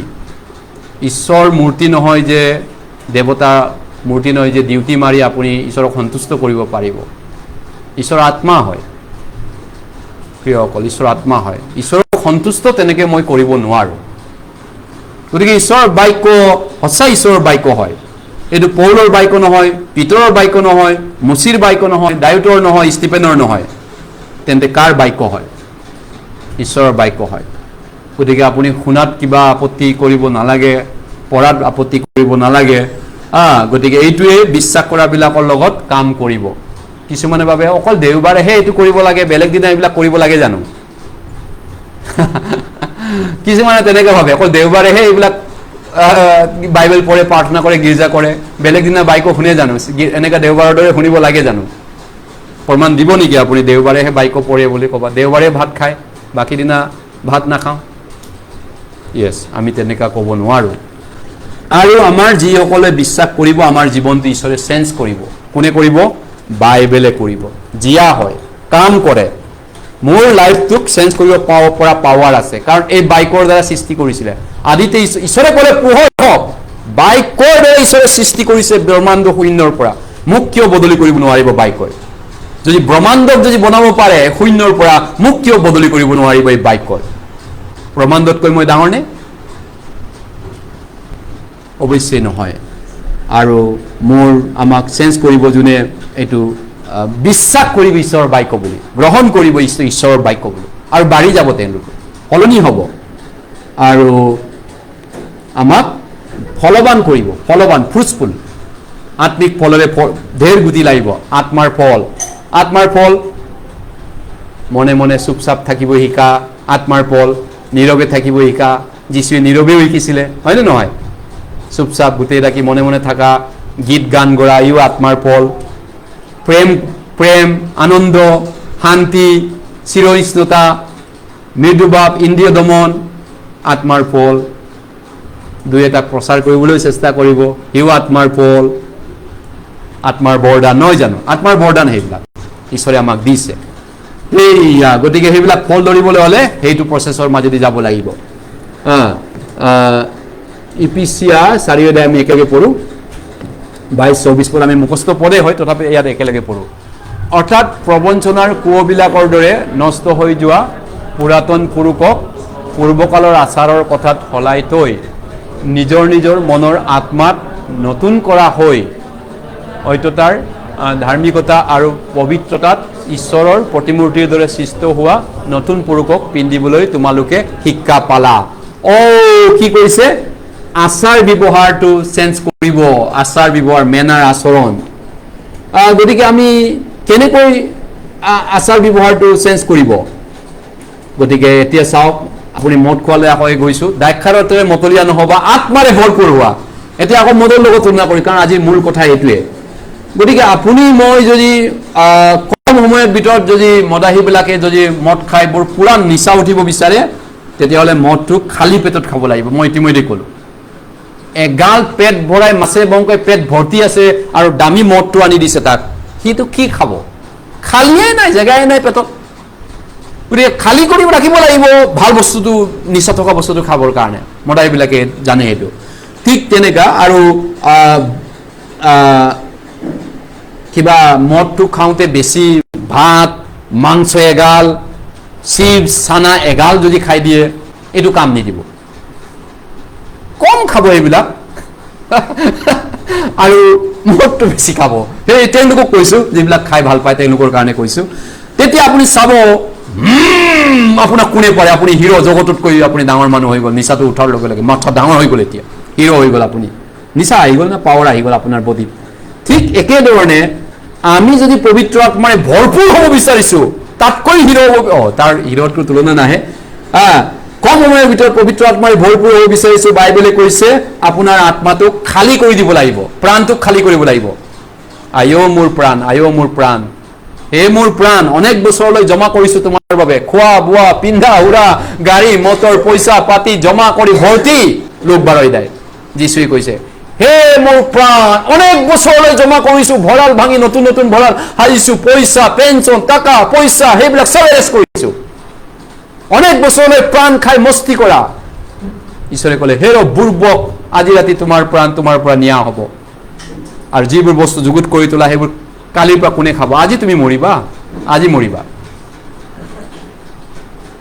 গতিকে কোনোবা 80-90 বছৰ বৃদ্ধ মানুহবিলাকেও মৰিব, আৰু ঈশ্বৰে জানতে মৰিব ক'ব, ঈশ্বৰে কৈছে আজি তুমি মৰিবা, কালি তোমাৰ প্ৰাণ ক'ত যাব, আজি নিশা ক'ত যাব তুমি চিন্তা কৰা। কিন্তু এই বৃদ্ধ মানুহবিলাকে ক'ব, বাবা ল'ৰা ছোৱালীবিলাক আহাচোন, আৰু মাটিৰ দাম বাঢ়ি গৈছে, 80 বছৰ বুঢ়া, মাতে নোলায়, আৰু মাটি কিনিব লাগিব আৰু সম্পত্তি বঢ়াব লাগিব। আৰে বাবা আজি যাওঁ কালি যাওঁ, তুমি মাটি সম্পত্তিৰ কথা শিকাব আহিছা এতিয়া ন? গতিকে সেয়া অৱস্থা মানৱ জাতিৰ, দুৰ্ভগীয়া পাপী জাতিৰ। গতিকে যিয়ে নহওক, আপুনি আপোনাৰ প্ৰাণক ভৰ্তি কৰি থ'লে আপুনি পবিত্ৰ আত্মাৰে ভৰপূৰ হ'ব নোৱাৰে। প্ৰাণটোক খালী কৰিব লাগিব আপুনি এই বস্তুৰ পৰা, এইবিলাকৰ পৰা। যিমান পাৰে খালী কৰি দিয়ক, যেনেকৈ মদাহীয়ে খালী পেটত খালে মজ্জাকে নিচা উঠিব, আপুনিও খালী কৰিব লাগিব প্ৰাণটো জগতৰ বস্তুৰ পৰা, জগতৰ অনুৰূপ জগতৰ বস্তু বিষয়বিলাকৰ পৰা। গতিকে পবিত্ৰ আত্মা পবিত্ৰ হয়, হলি স্পিৰিট মানে হলি, পবিত্ৰ আত্মা। গতিকে তেওঁ লেতেৰা ঘিণ লগা পচা জেগাত তেওঁ নাথাকে, সোমাব নোৱাৰে। গতিকে প্ৰথম পিতৰে কৈছে জাগতিক অবিলাকবিলাক ত্যাগ কৰা, প্ৰথম জোহনে কৈছে। মায়া মোহ জগতৰ চকুৰ অবিলাক, জীৱনকালৰ গৰ্ব, lust of the eye, lust of flesh, lust of eye, pride of life, জীৱনকালৰ গৰ্ব, এইবিলাক দূৰ কৰা, সেইবিলাক অভিযান গুচি যাব লাগিছে। প্ৰথম পিতৰে কৈছে তোমালোকক আমন্ত্ৰণ কৰা যেনে পবিত্ৰ, তোমালোক সকলো আচাৰ ব্যৱহাৰত তেনে পবিত্ৰ হোৱা। মেনাৰ, আচৰণ, কথা বতৰা, ভাই ভনীৰ আগত কথা কৰোঁতে, কোনোবা পাষ্টৰৰ লগত কথা পাতোঁতে, ফোন কৰোঁতে, ব্যৱহাৰ, কথা, আচৰণ পবিত্ৰ আত্মাত থকাৰ দৰে ক'ব লাগে, আচৰণ কৰিব লাগে, ঈশ্বৰৰ মানুহৰ দৰে ক'ব লাগে। ঈশ্বৰৰ মানুহ হয়নে আপুনি? নে জগতৰ কাউৰীবিলাকৰ দৰে কাউ কৰা জগতৰ মানুহ হয়? গতিকে জগতৰ সকলো অবিলাকবিলাক এৰিবলৈ বাইবেলে কৈছে। কলচীয়া 3:8 কৈছে তোমালোক ওপৰত মানুহ, তোমালোক এই পৃথিৱীত থকা মাংসিক অবিলাক, কামাবিলাক, বেবিচাৰ, লোভ, মায়া, দেৱপূজা সকলোবিলাক মাৰি পেলোৱা। আৰু খ্ৰীষ্টে তোমালোকৰ কাৰণে মৰি জি উঠিল, খ্ৰীষ্টক থাকিব দিয়া তোমালোকৰ জীৱনত। আচলতে আমি পাপী স্বভাৱটোক একেবাৰে খতম কৰি দিব নোৱাৰোঁ, যদিও মাৰি পেলোৱা কৈছে, নোৱাৰোঁ আমি কৰি দিব একেবাৰে খতম, ফিনিছ কৰি দিলোঁ, পাপী স্বভাৱ মোৰ জীৱনত নাই। কোনো এজনেও ক'ব নোৱাৰে এই পৃথিৱীত জীয়াই থকা দিনলৈকে, 90 বছৰীয়া ভাল খ্ৰীষ্টান জীৱন কৰা এজন পাষ্টৰেও ক'ব নোৱাৰে মোৰ পাপী স্বভাৱ খতম কৰি মাৰি পেলালোঁ। অৱশ্যে আমি নোৱাৰোঁ। আপোনাৰ লগত পাপী স্বভাৱ থাকিব, এতিয়াও আছে, চিম্পল নেচাৰ, কিন্তু কণ্ট্ৰল কৰিব লাগিব।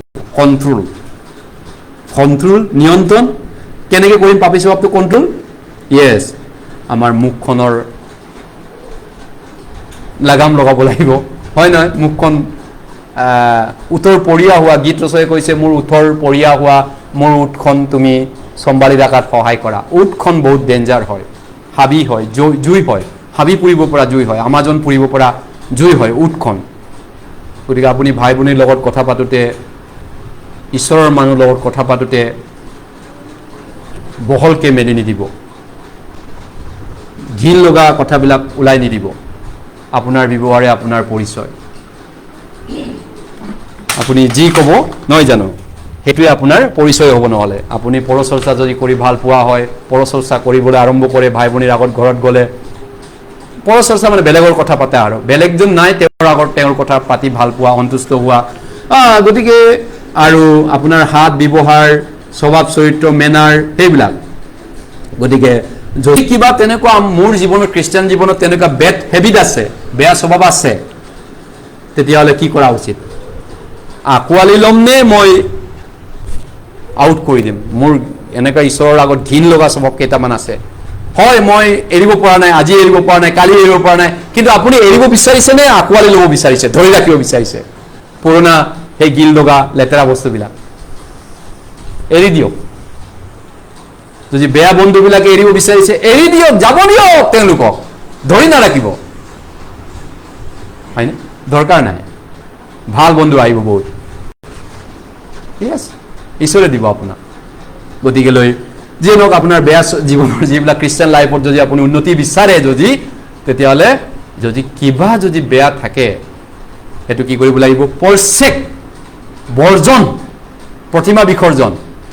বুধ বজাৰত ঢেৰ প্ৰতিমা বিসৰ্জন দি গেলি ফচি নদীখন গেলি ৰাখিছে, কাৰণ এই প্ৰতিমাটো সদায় পূজা কৰিব নোৱাৰে না, কাৰণ সেইটো ঈশ্বৰ নহয়, সদায়তো ৰাখিব নোৱাৰে, তাত টেম্পৰাৰী বস্তু হয় এইটো। গতিকে যিয়ে নহওক এইটো বিষয়টো বেলেগ বিষয়, এৰিব লাগিব আপুনি মই। আৰু যদি যিবিলাক অদৰকাৰী কামত আমি সময়বিলাক পঠাই আছোঁ, জীৱনটো ফাল্টু কামত যিবিলাক আমি সময় নষ্ট কৰোঁ ন, সেইটো কমাই দিব লাগিব পবিত্ৰ আত্মাৰ পৰিপূৰ্ণ মানুহ হ'বলৈ হ'লে। আপুনি 24 ঘণ্টা পাই আছে, ময়ো পাওঁ, পৌলেও পিতৰেও পাইছিল, মুচিয়েও পাইছিল, দায়ুদেও পাইছিল, 24 ঘণ্টাই পায়, সময় একেটা চবৰে আছিল। ঈশ্বৰৰ মানুহ আগৰ তাহানিবিলাকৰো একেই সময়, কিন্তু তেওঁলোক ইমান এক্সপাৰ্ট ঈশ্বৰৰ ৰাজ্যত। ৰজা হয়ও দায়ুদে গোটেই বাইবেল জানে, গোটেই বাইবেলখন গীতমালাখন তেওঁ লিখিছে, ৰজা হয়। আপুনি ৰজাটো নহয়, দায়ুদ এখন দেশৰ ৰজা আছিলে, পাৱাৰফুল কিং, শক্তিশালী ৰজা, কিন্তু তেওঁ বাইবেল দিনে নিশাই পঢ়িছিলে। ওৰে দিনটো মোৰ জ্ঞানৰ বিষয় কৈছে। হয়তো ৰজা হ'লে আপুনি ৰজাটোৰ ৰজা হ'লো, মই প্ৰমোটেড হ'লো, প্ৰমোচন হ'লো, ডাঙৰ মানুহ হ'লো, সেইটোতে আপুনি ধ্যান কৰিব দিন ৰাত। কিন্তু দায়ুদে ধ্যান কৰিছে ঈশ্বৰৰ বাক্য দিনে নিশাই। তেওঁ কৈছে, হে জিহুৱা, মোৰ শেষ গতি জনোৱা, মই কেনে অলপ দিনীয়া, মোক জ্ঞাত কৰা। গীতমালা 39 তেওঁ প্ৰাৰ্থনা কৰিছে, ৰজা হৈ থাকোঁতে, পাৱাৰফুল ৰজা হৈ থাকোঁতে। তেওঁ কৈছে, তুমি মোৰ দিনবোৰ এবে কেতিয়া কৰিলা, এক পুট কৰিলা। আটাই মানুহ হুৰা মুৰা কৰে, ধন জমা কৰি থয়, আৰু সেই ধন কোনে লৈ যায় তাক নাজানে। তেন্তে মই কালৈ আশা কৰিছো, মোৰ আশা কেৱল ঈশ্বৰ জিহুৱাত। দায়ুদ ৰজা হৈ থাকোঁতে এইটো গীত লিখিছিলে, মোৰ জীৱনৰ শেষ গতি মোক জনোৱা, মই কেইটামান বছৰৰ কাৰণে আছো, আজি আছো বা অহা বছৰ মই আছো নে নাই। গতিকে মৃত্যুৰ সেই কিয়নটো তেওঁ গণনা কৰি আছিল ৰজা হৈ থাকোঁতে। জ্ঞানী মানুহ, জ্ঞানী মানুহ। আন আমাৰ ৰজাবিলাক, জগতৰ MLA মিনিষ্টাৰ ৰজাবিলাক হ'লে মাটি সম্পত্তি, বেবিচাৰ, চোৰ, ডাকু, বদমাছ কৰাত লাগি যাব ৰজা হ'লে, MLA মিনিষ্টাৰবিলাক, এই জগতৰ মানুহবিলাক। কিন্তু দায়ুদে মৃত্যুৰ হিচাপটো কৰিছিল, কেইবছৰৰ কাৰণে আছো। বাইবেল পঢ়িছিল দিনে নিশাই, ধ্যান কৰিছিল, কৈছে প্ৰাৰ্থনাত তেওঁ 3 বাৰ আঁঠু কাঢ়িছিল, পানী চকু পানী ভিজাইছিল বিচনাটো প্ৰাৰ্থনা কৰোঁতে, দায়ুদে ৰজা হৈ থাকোঁতে। প্ৰিয়সকল, গতিকে বন্ধুবৰ্গৰ লগত অদৰকাৰী সময়বিলাক কমাই দিয়ক।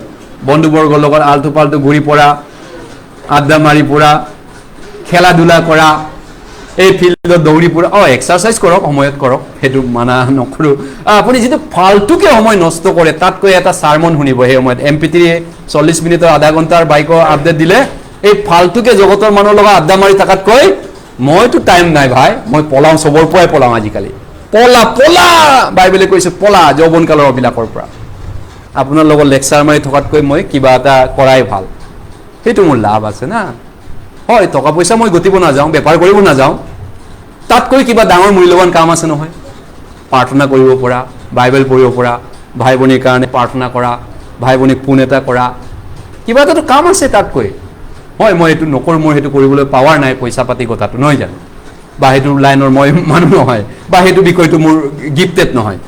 গতিকে যে নহওক, ফাল্টুকে টিভি চাই থকা, স্মাৰ্টফোনত ফাল্টুকে ব্যস্ত হৈ থকা, গেম খেলি থকা, ইউজলেছ অদৰকাৰী হবি বিয়াকত সময় নষ্ট কৰাতকৈ সেইবিলাক কমাই দিয়ক। পবিত্ৰ আত্মাৰ সোৱাদটো মজা পাব আপুনি। নাভাবিব যে আৰাম হ'লে আপুনি জীৱনটো বহুত সুখী হ'ব। আৰামে সুখী নকৰে, অসুখী কৰে। কষ্ট লাগিব জীৱনত, ন' পেইন ন' গেইন। আত্মাৰ বিষয়ত কৈছোঁ, টকা পইচাৰ কাৰণে মই কোৱা নাই। হয় টকা পইচাটো কষ্ট নকৰিলে নাপায় এই পৃথিৱীত। মাৰোৱাৰীবিলাক বহুত কষ্ট কৰে, ব্যৱসায় কৰিছে, ব্যৱসায়তে কৰে, একদম এক মনে চিত্ৰে লাগি যায় তেওঁলোকে। কিন্তু আমিতো মাৰোৱাৰী নহয়, আমিতো বিজনেছমেন নহয়, আমি খ্ৰীষ্টিয়ান হয়, ঈশ্বৰৰ মানুহ হয়। আমাৰ মূল দাণ্ডা কি, আমাৰ কি মূল লক্ষ্য? যীশু হয় আমাৰ। আমাক যীশুক লাগে, আমাক যীশুক পালে আমি সকলো পাম। গতিকে আমি অদৰকাৰী আলটু পাল্টুবিলাক এৰি পিনি কি কৰিব লাগিব? ভাল কামত সময়টো কটাওঁ। 24 ঘণ্টাই সময় বহুত শ্বৰ্ট, সময় 1 মিনিটো ঘূৰাই নাপায়গৈ আপুনি পাৰ হোৱাৰ পিছত। যোৱাকালি যিমান 1 মিনিট 2 মিনিট পাৰ কৰিলে আল্টু পাল্টু বন্ধুবৰ্গ ঘূৰি ফুৰি ফাল্টু কামত নষ্ট কৰিলে, সেইটো জিন্দগী ঘূৰি নাহে।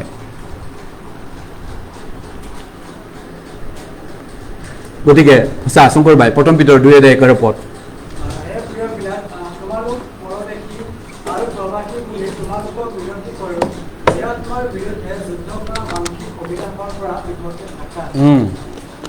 পৃথকে থাকা, আত্মাৰ বিৰুদ্ধে যুদ্ধ কৰা, মানসিক মায়া মোহ, লোভ মোহ, এই জগতৰ মায়া মোহ লোভ যুদ্ধ কৰে আপোনাৰ পবিত্ৰ আত্মাৰ বিৰুদ্ধে। ঈশ্বৰৰ খ্ৰীষ্টৰ স্বভাৱটোৰ বিৰুদ্ধে যুঁজ কৰিব। কোনে যুঁজ কৰে? মোৰ ভিতৰত প্ৰথম শত্ৰু। খ্ৰীষ্টান লাইফত চাইছিলোঁ, খ্ৰীষ্টান জীৱনৰ 3টা ঘাই শত্ৰু। ফাৰ্ষ্ট শত্ৰুটো মোৰ ভিতৰত থকা মাংস, মাই ফ্লেছ পৌলে কৈছে। মই ইচ্ছা কৰিবলৈ মনটো আছে, কিন্তু কৰিবলৈ মোৰ পাৱাৰ নাই কৈছে। বাইবেলখন পঢ়িব মন আছে, পঢ়িবলৈ নোৱাৰো, কিবা ডিষ্টাৰ্ব আহে। প্ৰাৰ্থনা কৰিব মন আছে, 10 মিনিট প্ৰাৰ্থনা আঁঠু কৰাৰ আগতেই কিবা এটা ডিষ্টাৰ্ব আহি যায় মোৰ মনত। 2 মিনিট প্ৰাৰ্থনা কৰাৰ পিছতে মনটো ডিষ্টাৰ্ব হয়। কোনে কৰে? আপোনাক। মোৰ ভিতৰত থকা মাংসই। গতিকে এইটো এটা যুদ্ধ, আত্মিক যুদ্ধ, যুঁজিব লাগিব। হাৰ মানিলে নহ'ব। মই নোৱাৰো আৰু হাৰ মানিলো আৰু এইখিনিতে মোৰ যথেষ্ট। আমি অসমীয়া নহম দুখীয়া, সান্তনা লবিলে নহ'ব। অসমতে এদিন মগনীয়া হ'ব। তাৰমানে আপুনি মাংসৰ দৰুৱা হ'ব। আপুনি খ্ৰীষ্টান জীৱনৰ আত্মাৰ মানুহ হ'ব নোৱাৰিব। আপুনি পবিত্ৰ আত্মাৰ তেজ নাপাব কেতিয়াও। আপুনি হাৰি গৈছে না, হাৰি যোৱা মানুহ। যোনে যাৰ দ্বাৰা পৰাজিত হয় তাৰ সি গোলাম হয়, পিতৰে কৈছে। যোনে যাৰ দ্বাৰা পৰাজিত হয়, পাপৰ লগত পৰাজিত, মদৰ লগত পৰাজিত, মদৰ গোলাম, পইচাৰ লগত পৰাজিত, পইচাৰ গোলাম, তিৰিতাৰ লগত পৰাজিত, মহিলাৰ লগত পৰাজিত, মহিলাৰ গোলাম, পুৰুষৰ লগত পৰাজিত, পুৰুষৰ গোলাম, ক্ষমতাৰ লগত পৰাজিত, পৰ ক্ষমতাৰ গোলাম তেওঁ, সময়ৰ লগত পৰাজিত, সময়ৰ গোলাম তেওঁ গোলাম হয়। ঈশ্বৰৰ সন্তানৰ দৰে চলিব নোৱাৰে। তেওঁ স্বাধীন মানুহ নহয়, তেওঁ গোলাম। গতিকে আমি মানুহৰ গোলাম নহয়, কাৰো গোলাম নহয়। বাইবেলে কৈছে খ্ৰীষ্টৰ আমি দাস, খ্ৰীষ্টৰ সেৱক। খ্ৰীষ্টৰ বাহিৰে আমি কাকো চিনি নাপাওঁ, খ্ৰীষ্টৰ বাহিৰে আমি কাকো নাজানো। গালাতিয়া 3:5-16 পদ। কিন্তু মই কওঁ, তোমালোকে আত্মাৰে চলা, তাতে কোনোমতে তোমালোকে মাংসৰ অভিলাষ পূৰ নকৰিবা। আপোনালোকে ভাবিব পাৰে, হয় কথাটো ঠিকেই, চাৰ্চৰ ভিতৰত হয়, কিন্তু ঘৰত গৈ পোৱাৰ পিছত, সমাজত চলাৰ পিছত নোৱাৰো দিয়া, এইটো নহ'ব। সেইটো চাৰ্চতেহে হ'ব, দেওবাৰেহে, অহা দেওবাৰে আকৌ কম হয়, আমেন হয়, মানে আমেন। তাৰপিছত আৰু গীৰ্জাৰ পৰা ওলোৱাৰ পিছত মোৰ দ্বাৰা নহ'ব এইটো। কিয় ইমান আপুনি নিজক দুৰ্বল কৰিব? কিয় শয়তানক কিয় ইমান আপুনি ভয় খাব? শয়তানৰ প্ৰতি ইমান দুৰ্বলতা, ইমান ভয় নে? ইমান তেওঁ ৰেচপেক্ট কৰে আপুনি? লাত মাৰিব লাগে নে তাইক ৰেচপেক্ট কৰিব লাগে? শয়তান আছে, শয়তান থাকিব। 2 নম্বৰ শত্ৰু শয়তান থাকিব। শয়তান শেষ নহয় পৃথিৱীত, কেতিয়াও শেষ নহয়। যেতিয়ালৈকে শয়তান আছে পৃথিৱীত, তেতিয়ালৈকে যুদ্ধ হ'ব, অশান্তি হ'ব, পাপ হ'ব। বাইবেলে কৈছে, পৰাকৃত বাক্য লিখা আছে 12 অধ্যায়। হে পৃথিৱী, তোমালোকে হাও পোৱা পৃথিৱী, তোমালোকে কান্দা, কষ্ট কৰা, তোমালোকৰ হাও লাগিল পৃথিৱীত, হে স্বৰ্গ আনন্দ কৰা সদায়। পৰাকৃত বাক্যত কৈছে, কাৰণ তোমালোকৰ তালৈ পৃথিৱীলৈ শয়তান নামি গ'ল। গতিকে শয়তানে যুদ্ধ কৰাই আছে, বিশ্বত অশান্তি কৰি আছে, পুতিনক ব্যৱহাৰ কৰিছে, কাকবাই ব্যৱহাৰ কৰিছে, আমাৰ ভাৰত, ইণ্ডিয়া, কোনোবা নেতাবিলাক ব্যৱহাৰ কৰি যুদ্ধ কৰিব, আৰু শেষত যুঁজাই পিনি শেষ কৰিব শয়তানে চবকে। মিছাইল বনাই তাক, নিউক্লিয়াৰ বম্ব বনাই তাক, যুদ্ধ কৰ, লাখ মানুহ মৰিছে। ইউক্ৰেইনৰ, ৰাছিয়াত কিমান ছোৱালী বিধৱা হ'ল, নিথৰুৱা হ'ল, পিতৃ মাতৃহীন হ'ল। ইউক্ৰেইনৰ ডেকা জোৱান আৰ্মি 8 লাখৰ ওচৰত মৰিছে, 8 লাখ আৰ্মি মৰিছে ইউক্ৰেইনৰ। ৰাছিয়াৰ প্ৰায় 4 লাখৰ ওচৰত মৰিছে আৰ্মি। তাৰ পৰিয়ালবিলাক কি হ'ল, তাৰ ছোৱালী ৱাইফবিলাক কি হ'ল, নিজৰ পত্নীবিলাক, মা দেউতাবিলাক, কিমান অৱস্থা বেয়া। কি দৰকাৰ আছে যুঁজিবলৈ? কিন্তু যুদ্ধজন সমাপ্ত কৰিব পাৰিব? শয়তান থকালৈকে যুদ্ধজন শেষ কৰিব পাৰিব কোনোবাই? কেইদিন শান্তি কৰিব? টেম্পৰাৰী শান্তি। আৰবক জানো দমাব পাৰিব? আৰবক ইছলামক জানো কোনোবাই সন্তুষ্ট কৰিব পাৰিব?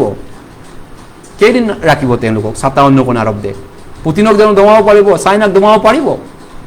এই পৃথিৱীত শয়তান আছে, গতিকে 2 নম্বৰ শত্ৰু শয়তান আছে, গতিকে আমি কি কৰিম? তাৰপিছত দায়কাৰকেৰে মতলীয়া নহ'ব, ইতিমধ্যে আমি চালোঁ, আত্মাৰে পৰিপূৰ্ণ। ইপিচিয়াত কৈছে দায়কাৰকেৰে মতলীয়া নহ'ব, 5 উত্তৰ ওপৰত কৈছে, কিন্তু তাৰ নষ্টামি আছে, কিন্তু আত্মাৰে পৰিপূৰ্ণ হোৱা। ইপিচিয়া আমি একেলগে পঢ়োঁ 3:18 আৰু 19 পদ। ঈশ্বৰৰ সকলো পৰিপূৰ্ণতালৈকে তোমালোক পৰিপূৰ্ণ হ'বলৈ সকলো পবিত্ৰ লোকে সৈতে যেন বহল দীঘল ওখ দৰ অনুভৱ পোৱা আৰু জ্ঞানৰ অগম্য যি খ্ৰীষ্টৰ প্ৰেম, তাক যেন তোমালোকে প্ৰেমত শিপা ধৰি সেই মূল পতাই বলৱন্ত কৰক। আচলতে মদ খোৱা মানুহবিলাকে বন্ধুৰ লগত মদ খাই খুব ভাল পায়। আপোনালোকে চাব, অকলে খোৱাতকৈ লগ ফ্ৰেণ্ডছ বন্ধু বৰ্গৰ লগত খাই ভাল পায়। আৰু যেতিয়া বন্ধু বহুতৰ লগত মিলিজুলি খায়, তেতিয়া তেওঁলোকৰ বহুত খাব পাৰে, গম নোপোৱাকৈ কেইবা ৰাউণ্ড হৈ যায়। অকলে খালে হয়তো কম খাই পিনি শেষ কৰি দিব, আমনি লাগিব। কিন্তু বন্ধুবৰ্গৰ লগত বাকী পিনি খালে বহুত গিলাচ গিলাচ বটল বটল শেষ কৰি দিব পাৰে মদ খোৱা মানুহ। ঠিক তেনেধৰণে আমি যদি অনেক যিচুৰ বন্ধু পাওঁ, এজন দুজন নহয়, বহুত যিচুৰ বন্ধু পাওঁ, যিমানে যিচুৰ বন্ধু পবিত্ৰ আত্মা মানে কি কয়, যিচুৰ বন্ধু মানে আমাক পবিত্ৰ আত্মাৰ বহুত বন্ধু লাগে। Friends in Holy Spirit. পবিত্ৰ আত্মাৰ বন্ধু আছেনে আপোনাৰ? পবিত্ৰ আত্মা থকা মানুহৰ বন্ধু আপোনাৰ আছেনে? পবিত্ৰ আত্মাৰ বন্ধু। গতিকে আমি ঈশ্বৰৰ অনুগ্ৰহ বিনিময় কৰিব পাৰোঁ। ঈশ্বৰে কি দয়া কৰিলে, ঈশ্বৰে মোক কি মৰম কৰিছে, ঈশ্বৰে কি প্ৰাৰ্থনাৰ উত্তৰ দিছে, ঈশ্বৰ কিমান ভাল, দয়ালু, মৰমীয়াল, যদিও মই গৰীব, সামান্য, দুখীয়া, বেমাৰী, ৰোগীয়া, কিন্তু ঈশ্বৰ মোৰ কাৰণে কি মহান কাম কৰিলে। এই টেম্পৰাৰী পৃথিৱীৰ কথা কোৱা নাই, অস্থায়ী পৃথিৱীৰ কথা, নেদেখা এখন কথা কৈ আছোঁ মই, ঈশ্বৰৰ অনুগ্ৰহৰ কথা। সেই কথাবিলাক আমি বিনিময় কৰিব পাৰোঁ। ঈশ্বৰৰ আশীৰ্বাদ পাইছানে তুমি? ঈশ্বৰৰ শান্তি আনন্দ আছেনে আপোনাৰ লগত? ল'ৰা ছোৱালী, পৰিয়াল কেনেকৈ প্ৰচাৰ কৰিম, আপোনাৰ বন্ধুবৰ্গ, আপোনাৰ খানদানক কি ধৰণে প্ৰচাৰ কৰিব, সেইবিলাক আলোচনা কৰেনে আপুনি মই? আমি আলোচনা কৰাটো ঈশ্বৰৰ আশীৰ্বাদ পোৱা মানুহ। গতিকে সেনেকুৱা যিচুৰ বন্ধুবিলাকৰ লগত আমি ডিছকাছ কৰোঁ। গতিকে আমি যেতিয়া ঈশ্বৰৰ বাক্য, পবিত্ৰ আত্মা, ভাই ভনী থকাৰ লগত একেলগে অধ্যয়ন কৰোঁ, এনেকা আজি যেনেকৈ বহিছোঁ দেওবাৰ, নহয় জানো? এনেকৈ যদি আমি একেলগে শিকোঁ, অনলাইনে হওক, এতিয়া আমি অনলাইন আমাৰ পাষ্টৰবিলাক আমি চবেই মঙলবাৰৰ পৰা শুকুৰবাৰলৈ ডেইলি আমাৰ 1 ঘণ্টা বাইবেল ষ্টাডি হয় অনলাইনত। আমি বহুত আশীৰ্বাদ পাওঁ ডেইলি, প্ৰত্যেক দিনা বাইবেল ল'ব লাগিব, 1 ঘণ্টা পঢ়িব লাগিব, আমাক শিকাব, ময়ো শিকাওঁ, মোৰো এদিন ক্লাছ আহে কেতিয়াবাই, মাজে সময়ে 2 মাহ মূৰত ময়ো শিকোঁ ৰেগুলাৰ। এনেধৰণে আমি বহুত আশীৰ্বাদ পাওঁ। গতিকে এইধৰণে আমি একেলগে পঢ়িলে বহুত শক্তি পাওঁ, বহুত শক্তি পাওঁ, শক্ত হয়। কিবা দুবুৰী পালৰ ইছলামবিলাকে কোৱাৰ দৰে শক্ত আছে, বহুত এইটো শক্ত আছে মিয়াবিলাক কোৱাৰ দৰে। গতিকে বুজি পোৱাটো বহুত বহুত বেছি হৈ যায় একেলগে পঢ়িলে, একেলগে শিকিলে। বুজি পোৱা পাৱাৰটো, পবিত্ৰ আত্মাৰ পাৱাৰ, ঈশ্বৰৰ বাক্যৰ পাৱাৰটো বহুত কাম কৰে অকলে পঢ়াৰ সময়তকৈ। অকলে পঢ়ি যিমান আপুনি শুনি যিমান আগবাঢ়িব, চেল্ফ ষ্টাডি, চেল্ফ শিক্ষাতকৈ, নিজৰ অধ্যয়নতকৈ, হয় নিজৰটো নালাগে বুলি ক'লে, কিন্তু তাতকৈ ডাবল ব্লেছিং পায় একেলগে শুনিলে, একেলগে পঢ়িলে। ডাবল ইণ্টাৰেষ্ট পাব। ছিংগুল অলপমান ইণ্টাৰেষ্ট থকাৰ আপুনি পইচা ৰাখিবনে? ডাবল ইণ্টাৰেষ্টত থ'ব, অৱশ্যে ডাবলত থ'ব আপুনি। গতিকে এই বাক্য আমি শুনি থাকিলে, ফেলোশ্বিপত যোগদান কৰিলে আমি বেছিকৈ বুজি পাওঁ ঈশ্বৰৰ অনুগ্ৰহটো, আৰু বেছি বুজি পাওঁ। আৰু আমি এতিয়াও বাইবেল বহুত অকলেও পঢ়িব লগা আছে, কিন্তু অকলেও পঢ়িব লগা বহুত আছে, নাই বুলি কোৱা নাই, অকলেও পঢ়িব লগা আছে। য়েছ, গতিকে ফেলোশ্বিপটো লাগিবই। গতিকে সেইবিলাক আত্মাৰে পৰিপূৰ্ণ হওক। তাৰপিছত তেওঁবিলাকে পাচনবিলাকৰ উপদেশত, সহভাগিতাত, প্ৰাৰ্থনাত আৰু নিয়ম পিঠা বঙাত লাগি থাকিল। প্ৰথম খ্ৰীষ্টানবিলাকে এইটো লাগি আছিল। তাৰপিছত শেষ পালে মই ক'ব লাগিব, আৰু সময়টো গুচি গ'ল। এটা নম্ৰ মন লাগিব শেষত। নম্ৰ মন নহ'লে পবিত্ৰ আত্মা সোৱাদটো দিয়া নাযায়, ঈশ্বৰে কৈছে। আহক আমি একেলগে পঢ়োঁ যাকোব 4:6 পদ। এতেকে শাস্ত্ৰে কয়, ঈশ্বৰ অহংকাৰীবিলাকৰ বিপক্ষ হয়, কিন্তু নম্ৰবিলাকক তেওঁ অনুগ্ৰহ দান কৰে। তে ঈশ্বৰে দিওঁতা, ঈশ্বৰে কাক দিব কাক নিদিব পবিত্ৰ আত্মাৰ বৰদান সেইটো তেওঁ চাই চিন্তি ল'ব নহয় জানো চাই চিন্তি ল'ব ইয়াক কাক কাক দিব পৰা যায় কোন নম্বৰৰ মানুহ আছে ইয়াত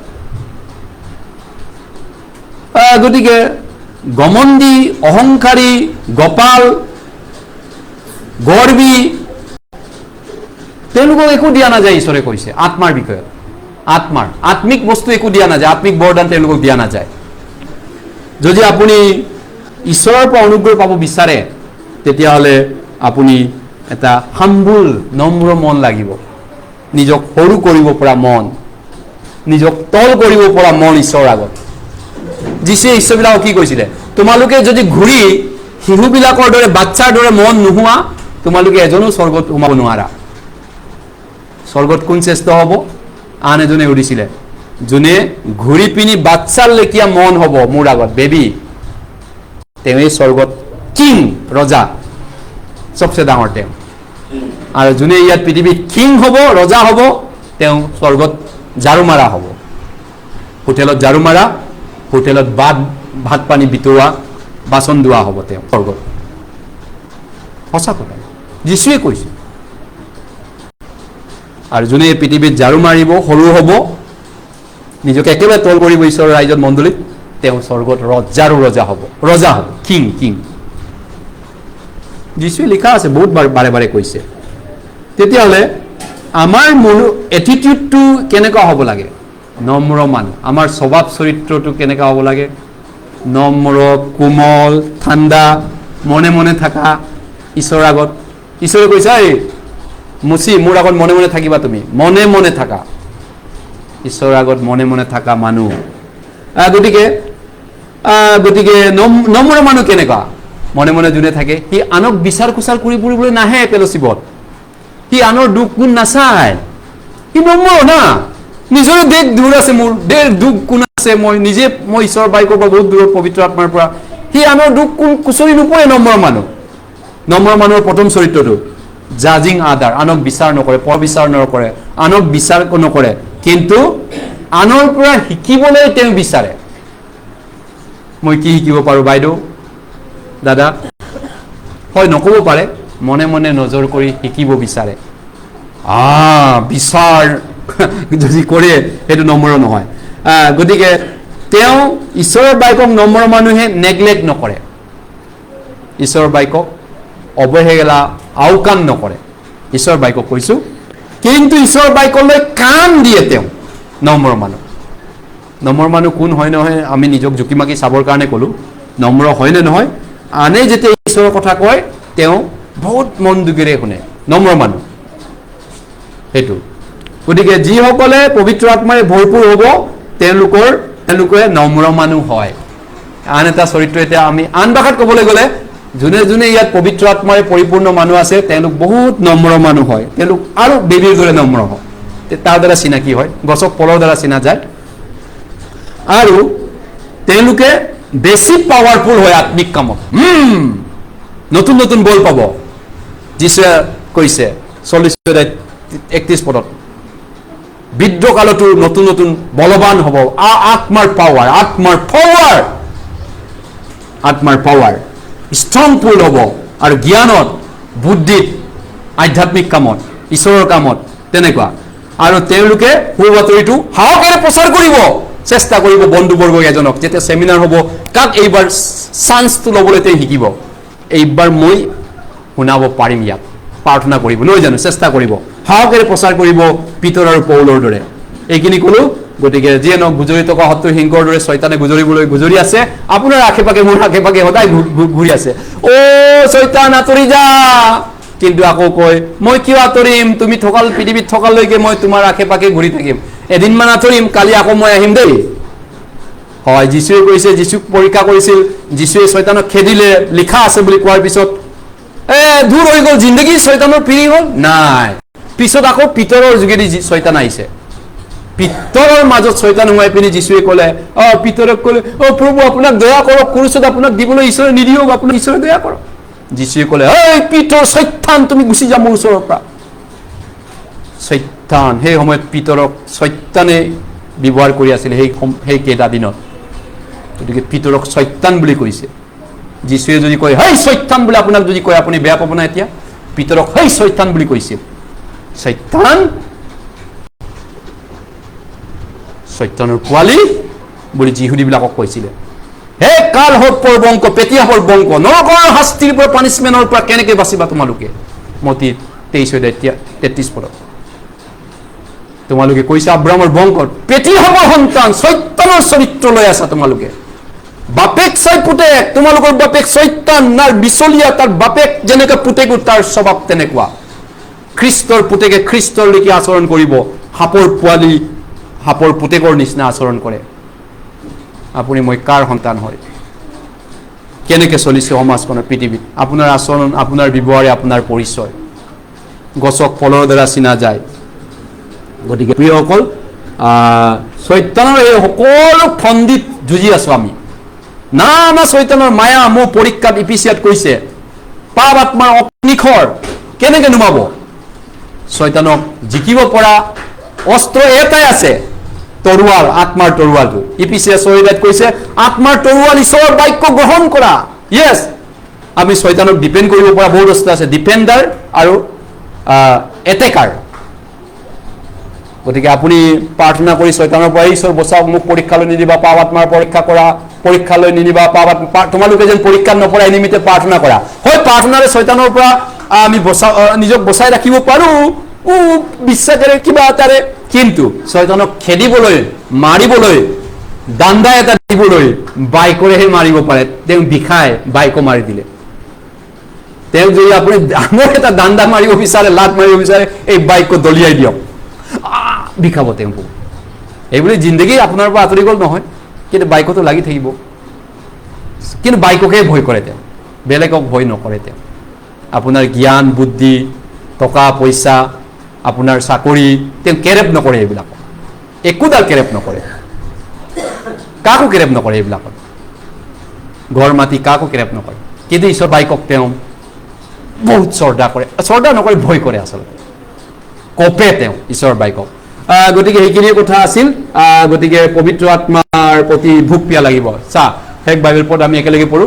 মই পঢ়ি দিছোঁ। তোমালোকৰ মাজৰ কোনে বা কোনজন বাপেকে পুতেকে পিঠা খুজিলে তেওঁ শিল দিব, বা মাছ খুজিলে তেওঁ শিলৰ মাছৰ সলনি তাক সাপ দিব, নাইবা কণী খুজিলে তাক কি দিব? কেঁকুৰা বিচা দিব। এতেকে তোমালোকে দুৰ্জন নহৈও নিজ নিজ সন্তানবিলাকক যদি ভাল বস্তু দিব জানা, তেন্তে তাতকৈও তোমালোকক থকা স্বৰ্গত থকা পিতৃয়ে তেওঁ পূজাবিলাকক পবিত্ৰ আত্মা নিদিবনে? ইয়াৰ মিনিংটো কি? কি বিচাৰে আপোনাক? ঈশ্বৰৰ পৰা কি লাগে? হাবিয়াল, ইচ্ছা থকা পবিত্ৰ আত্মাৰে ভৰপূৰ এটা জীৱন লাগেনে আপোনাক? ঈশ্বৰে সুধিছে, লাগে না তোমাক?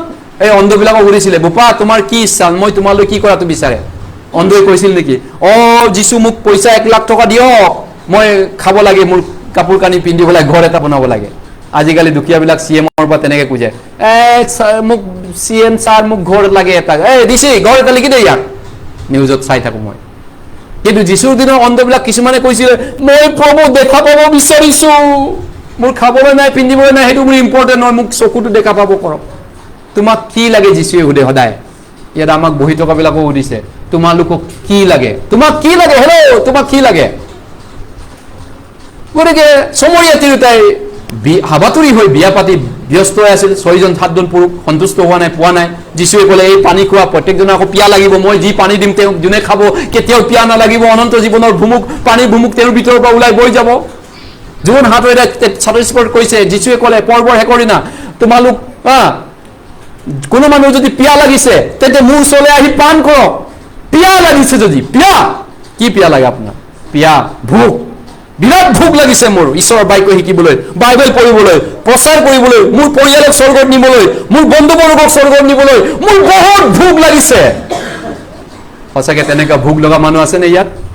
ঈশ্বৰে কৈছে, যীশুৱে কৈছে, ধাৰ্মিকতালৈ ভোক আৰু পিয়া লগাবিলাক ধন্য, কিয়নো তেওঁবিলাকক মই তৃপ্ত কৰিম।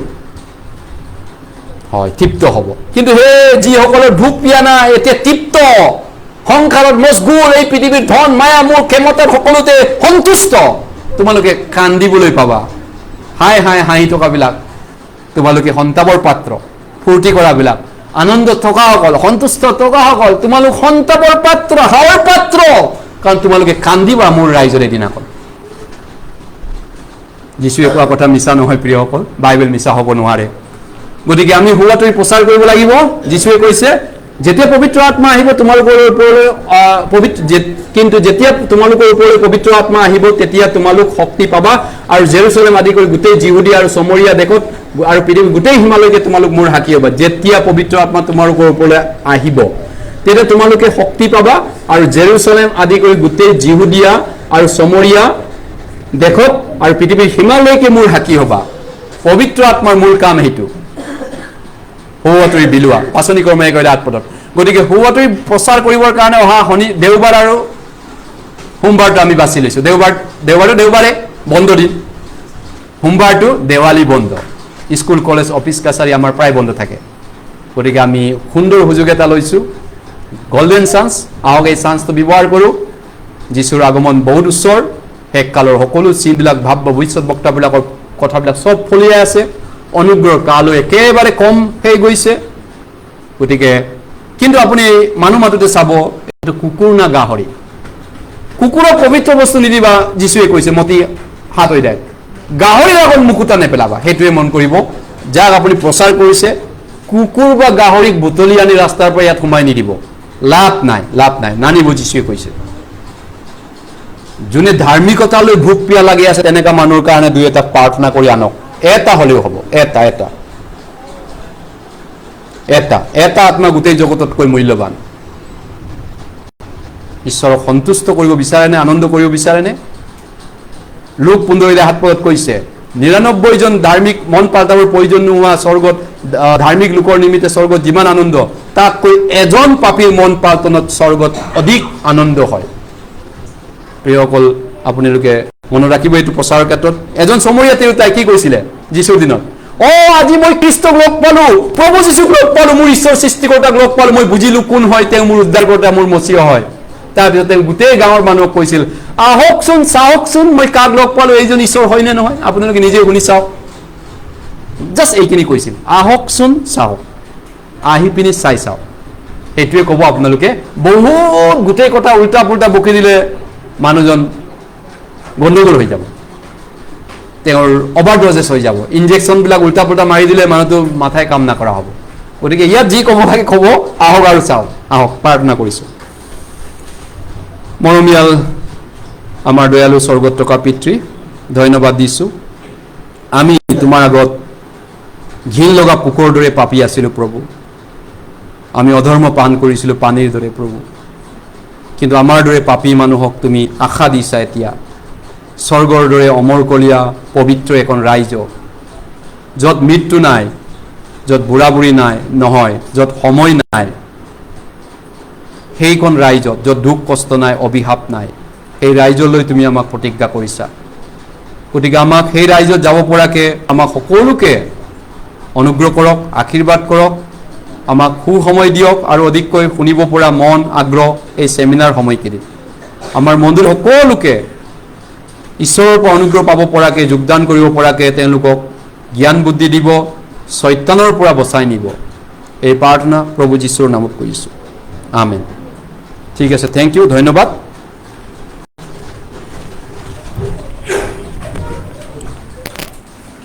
এদিনা যোগাইছে মানি চলা একদম লাষ্টত আছে,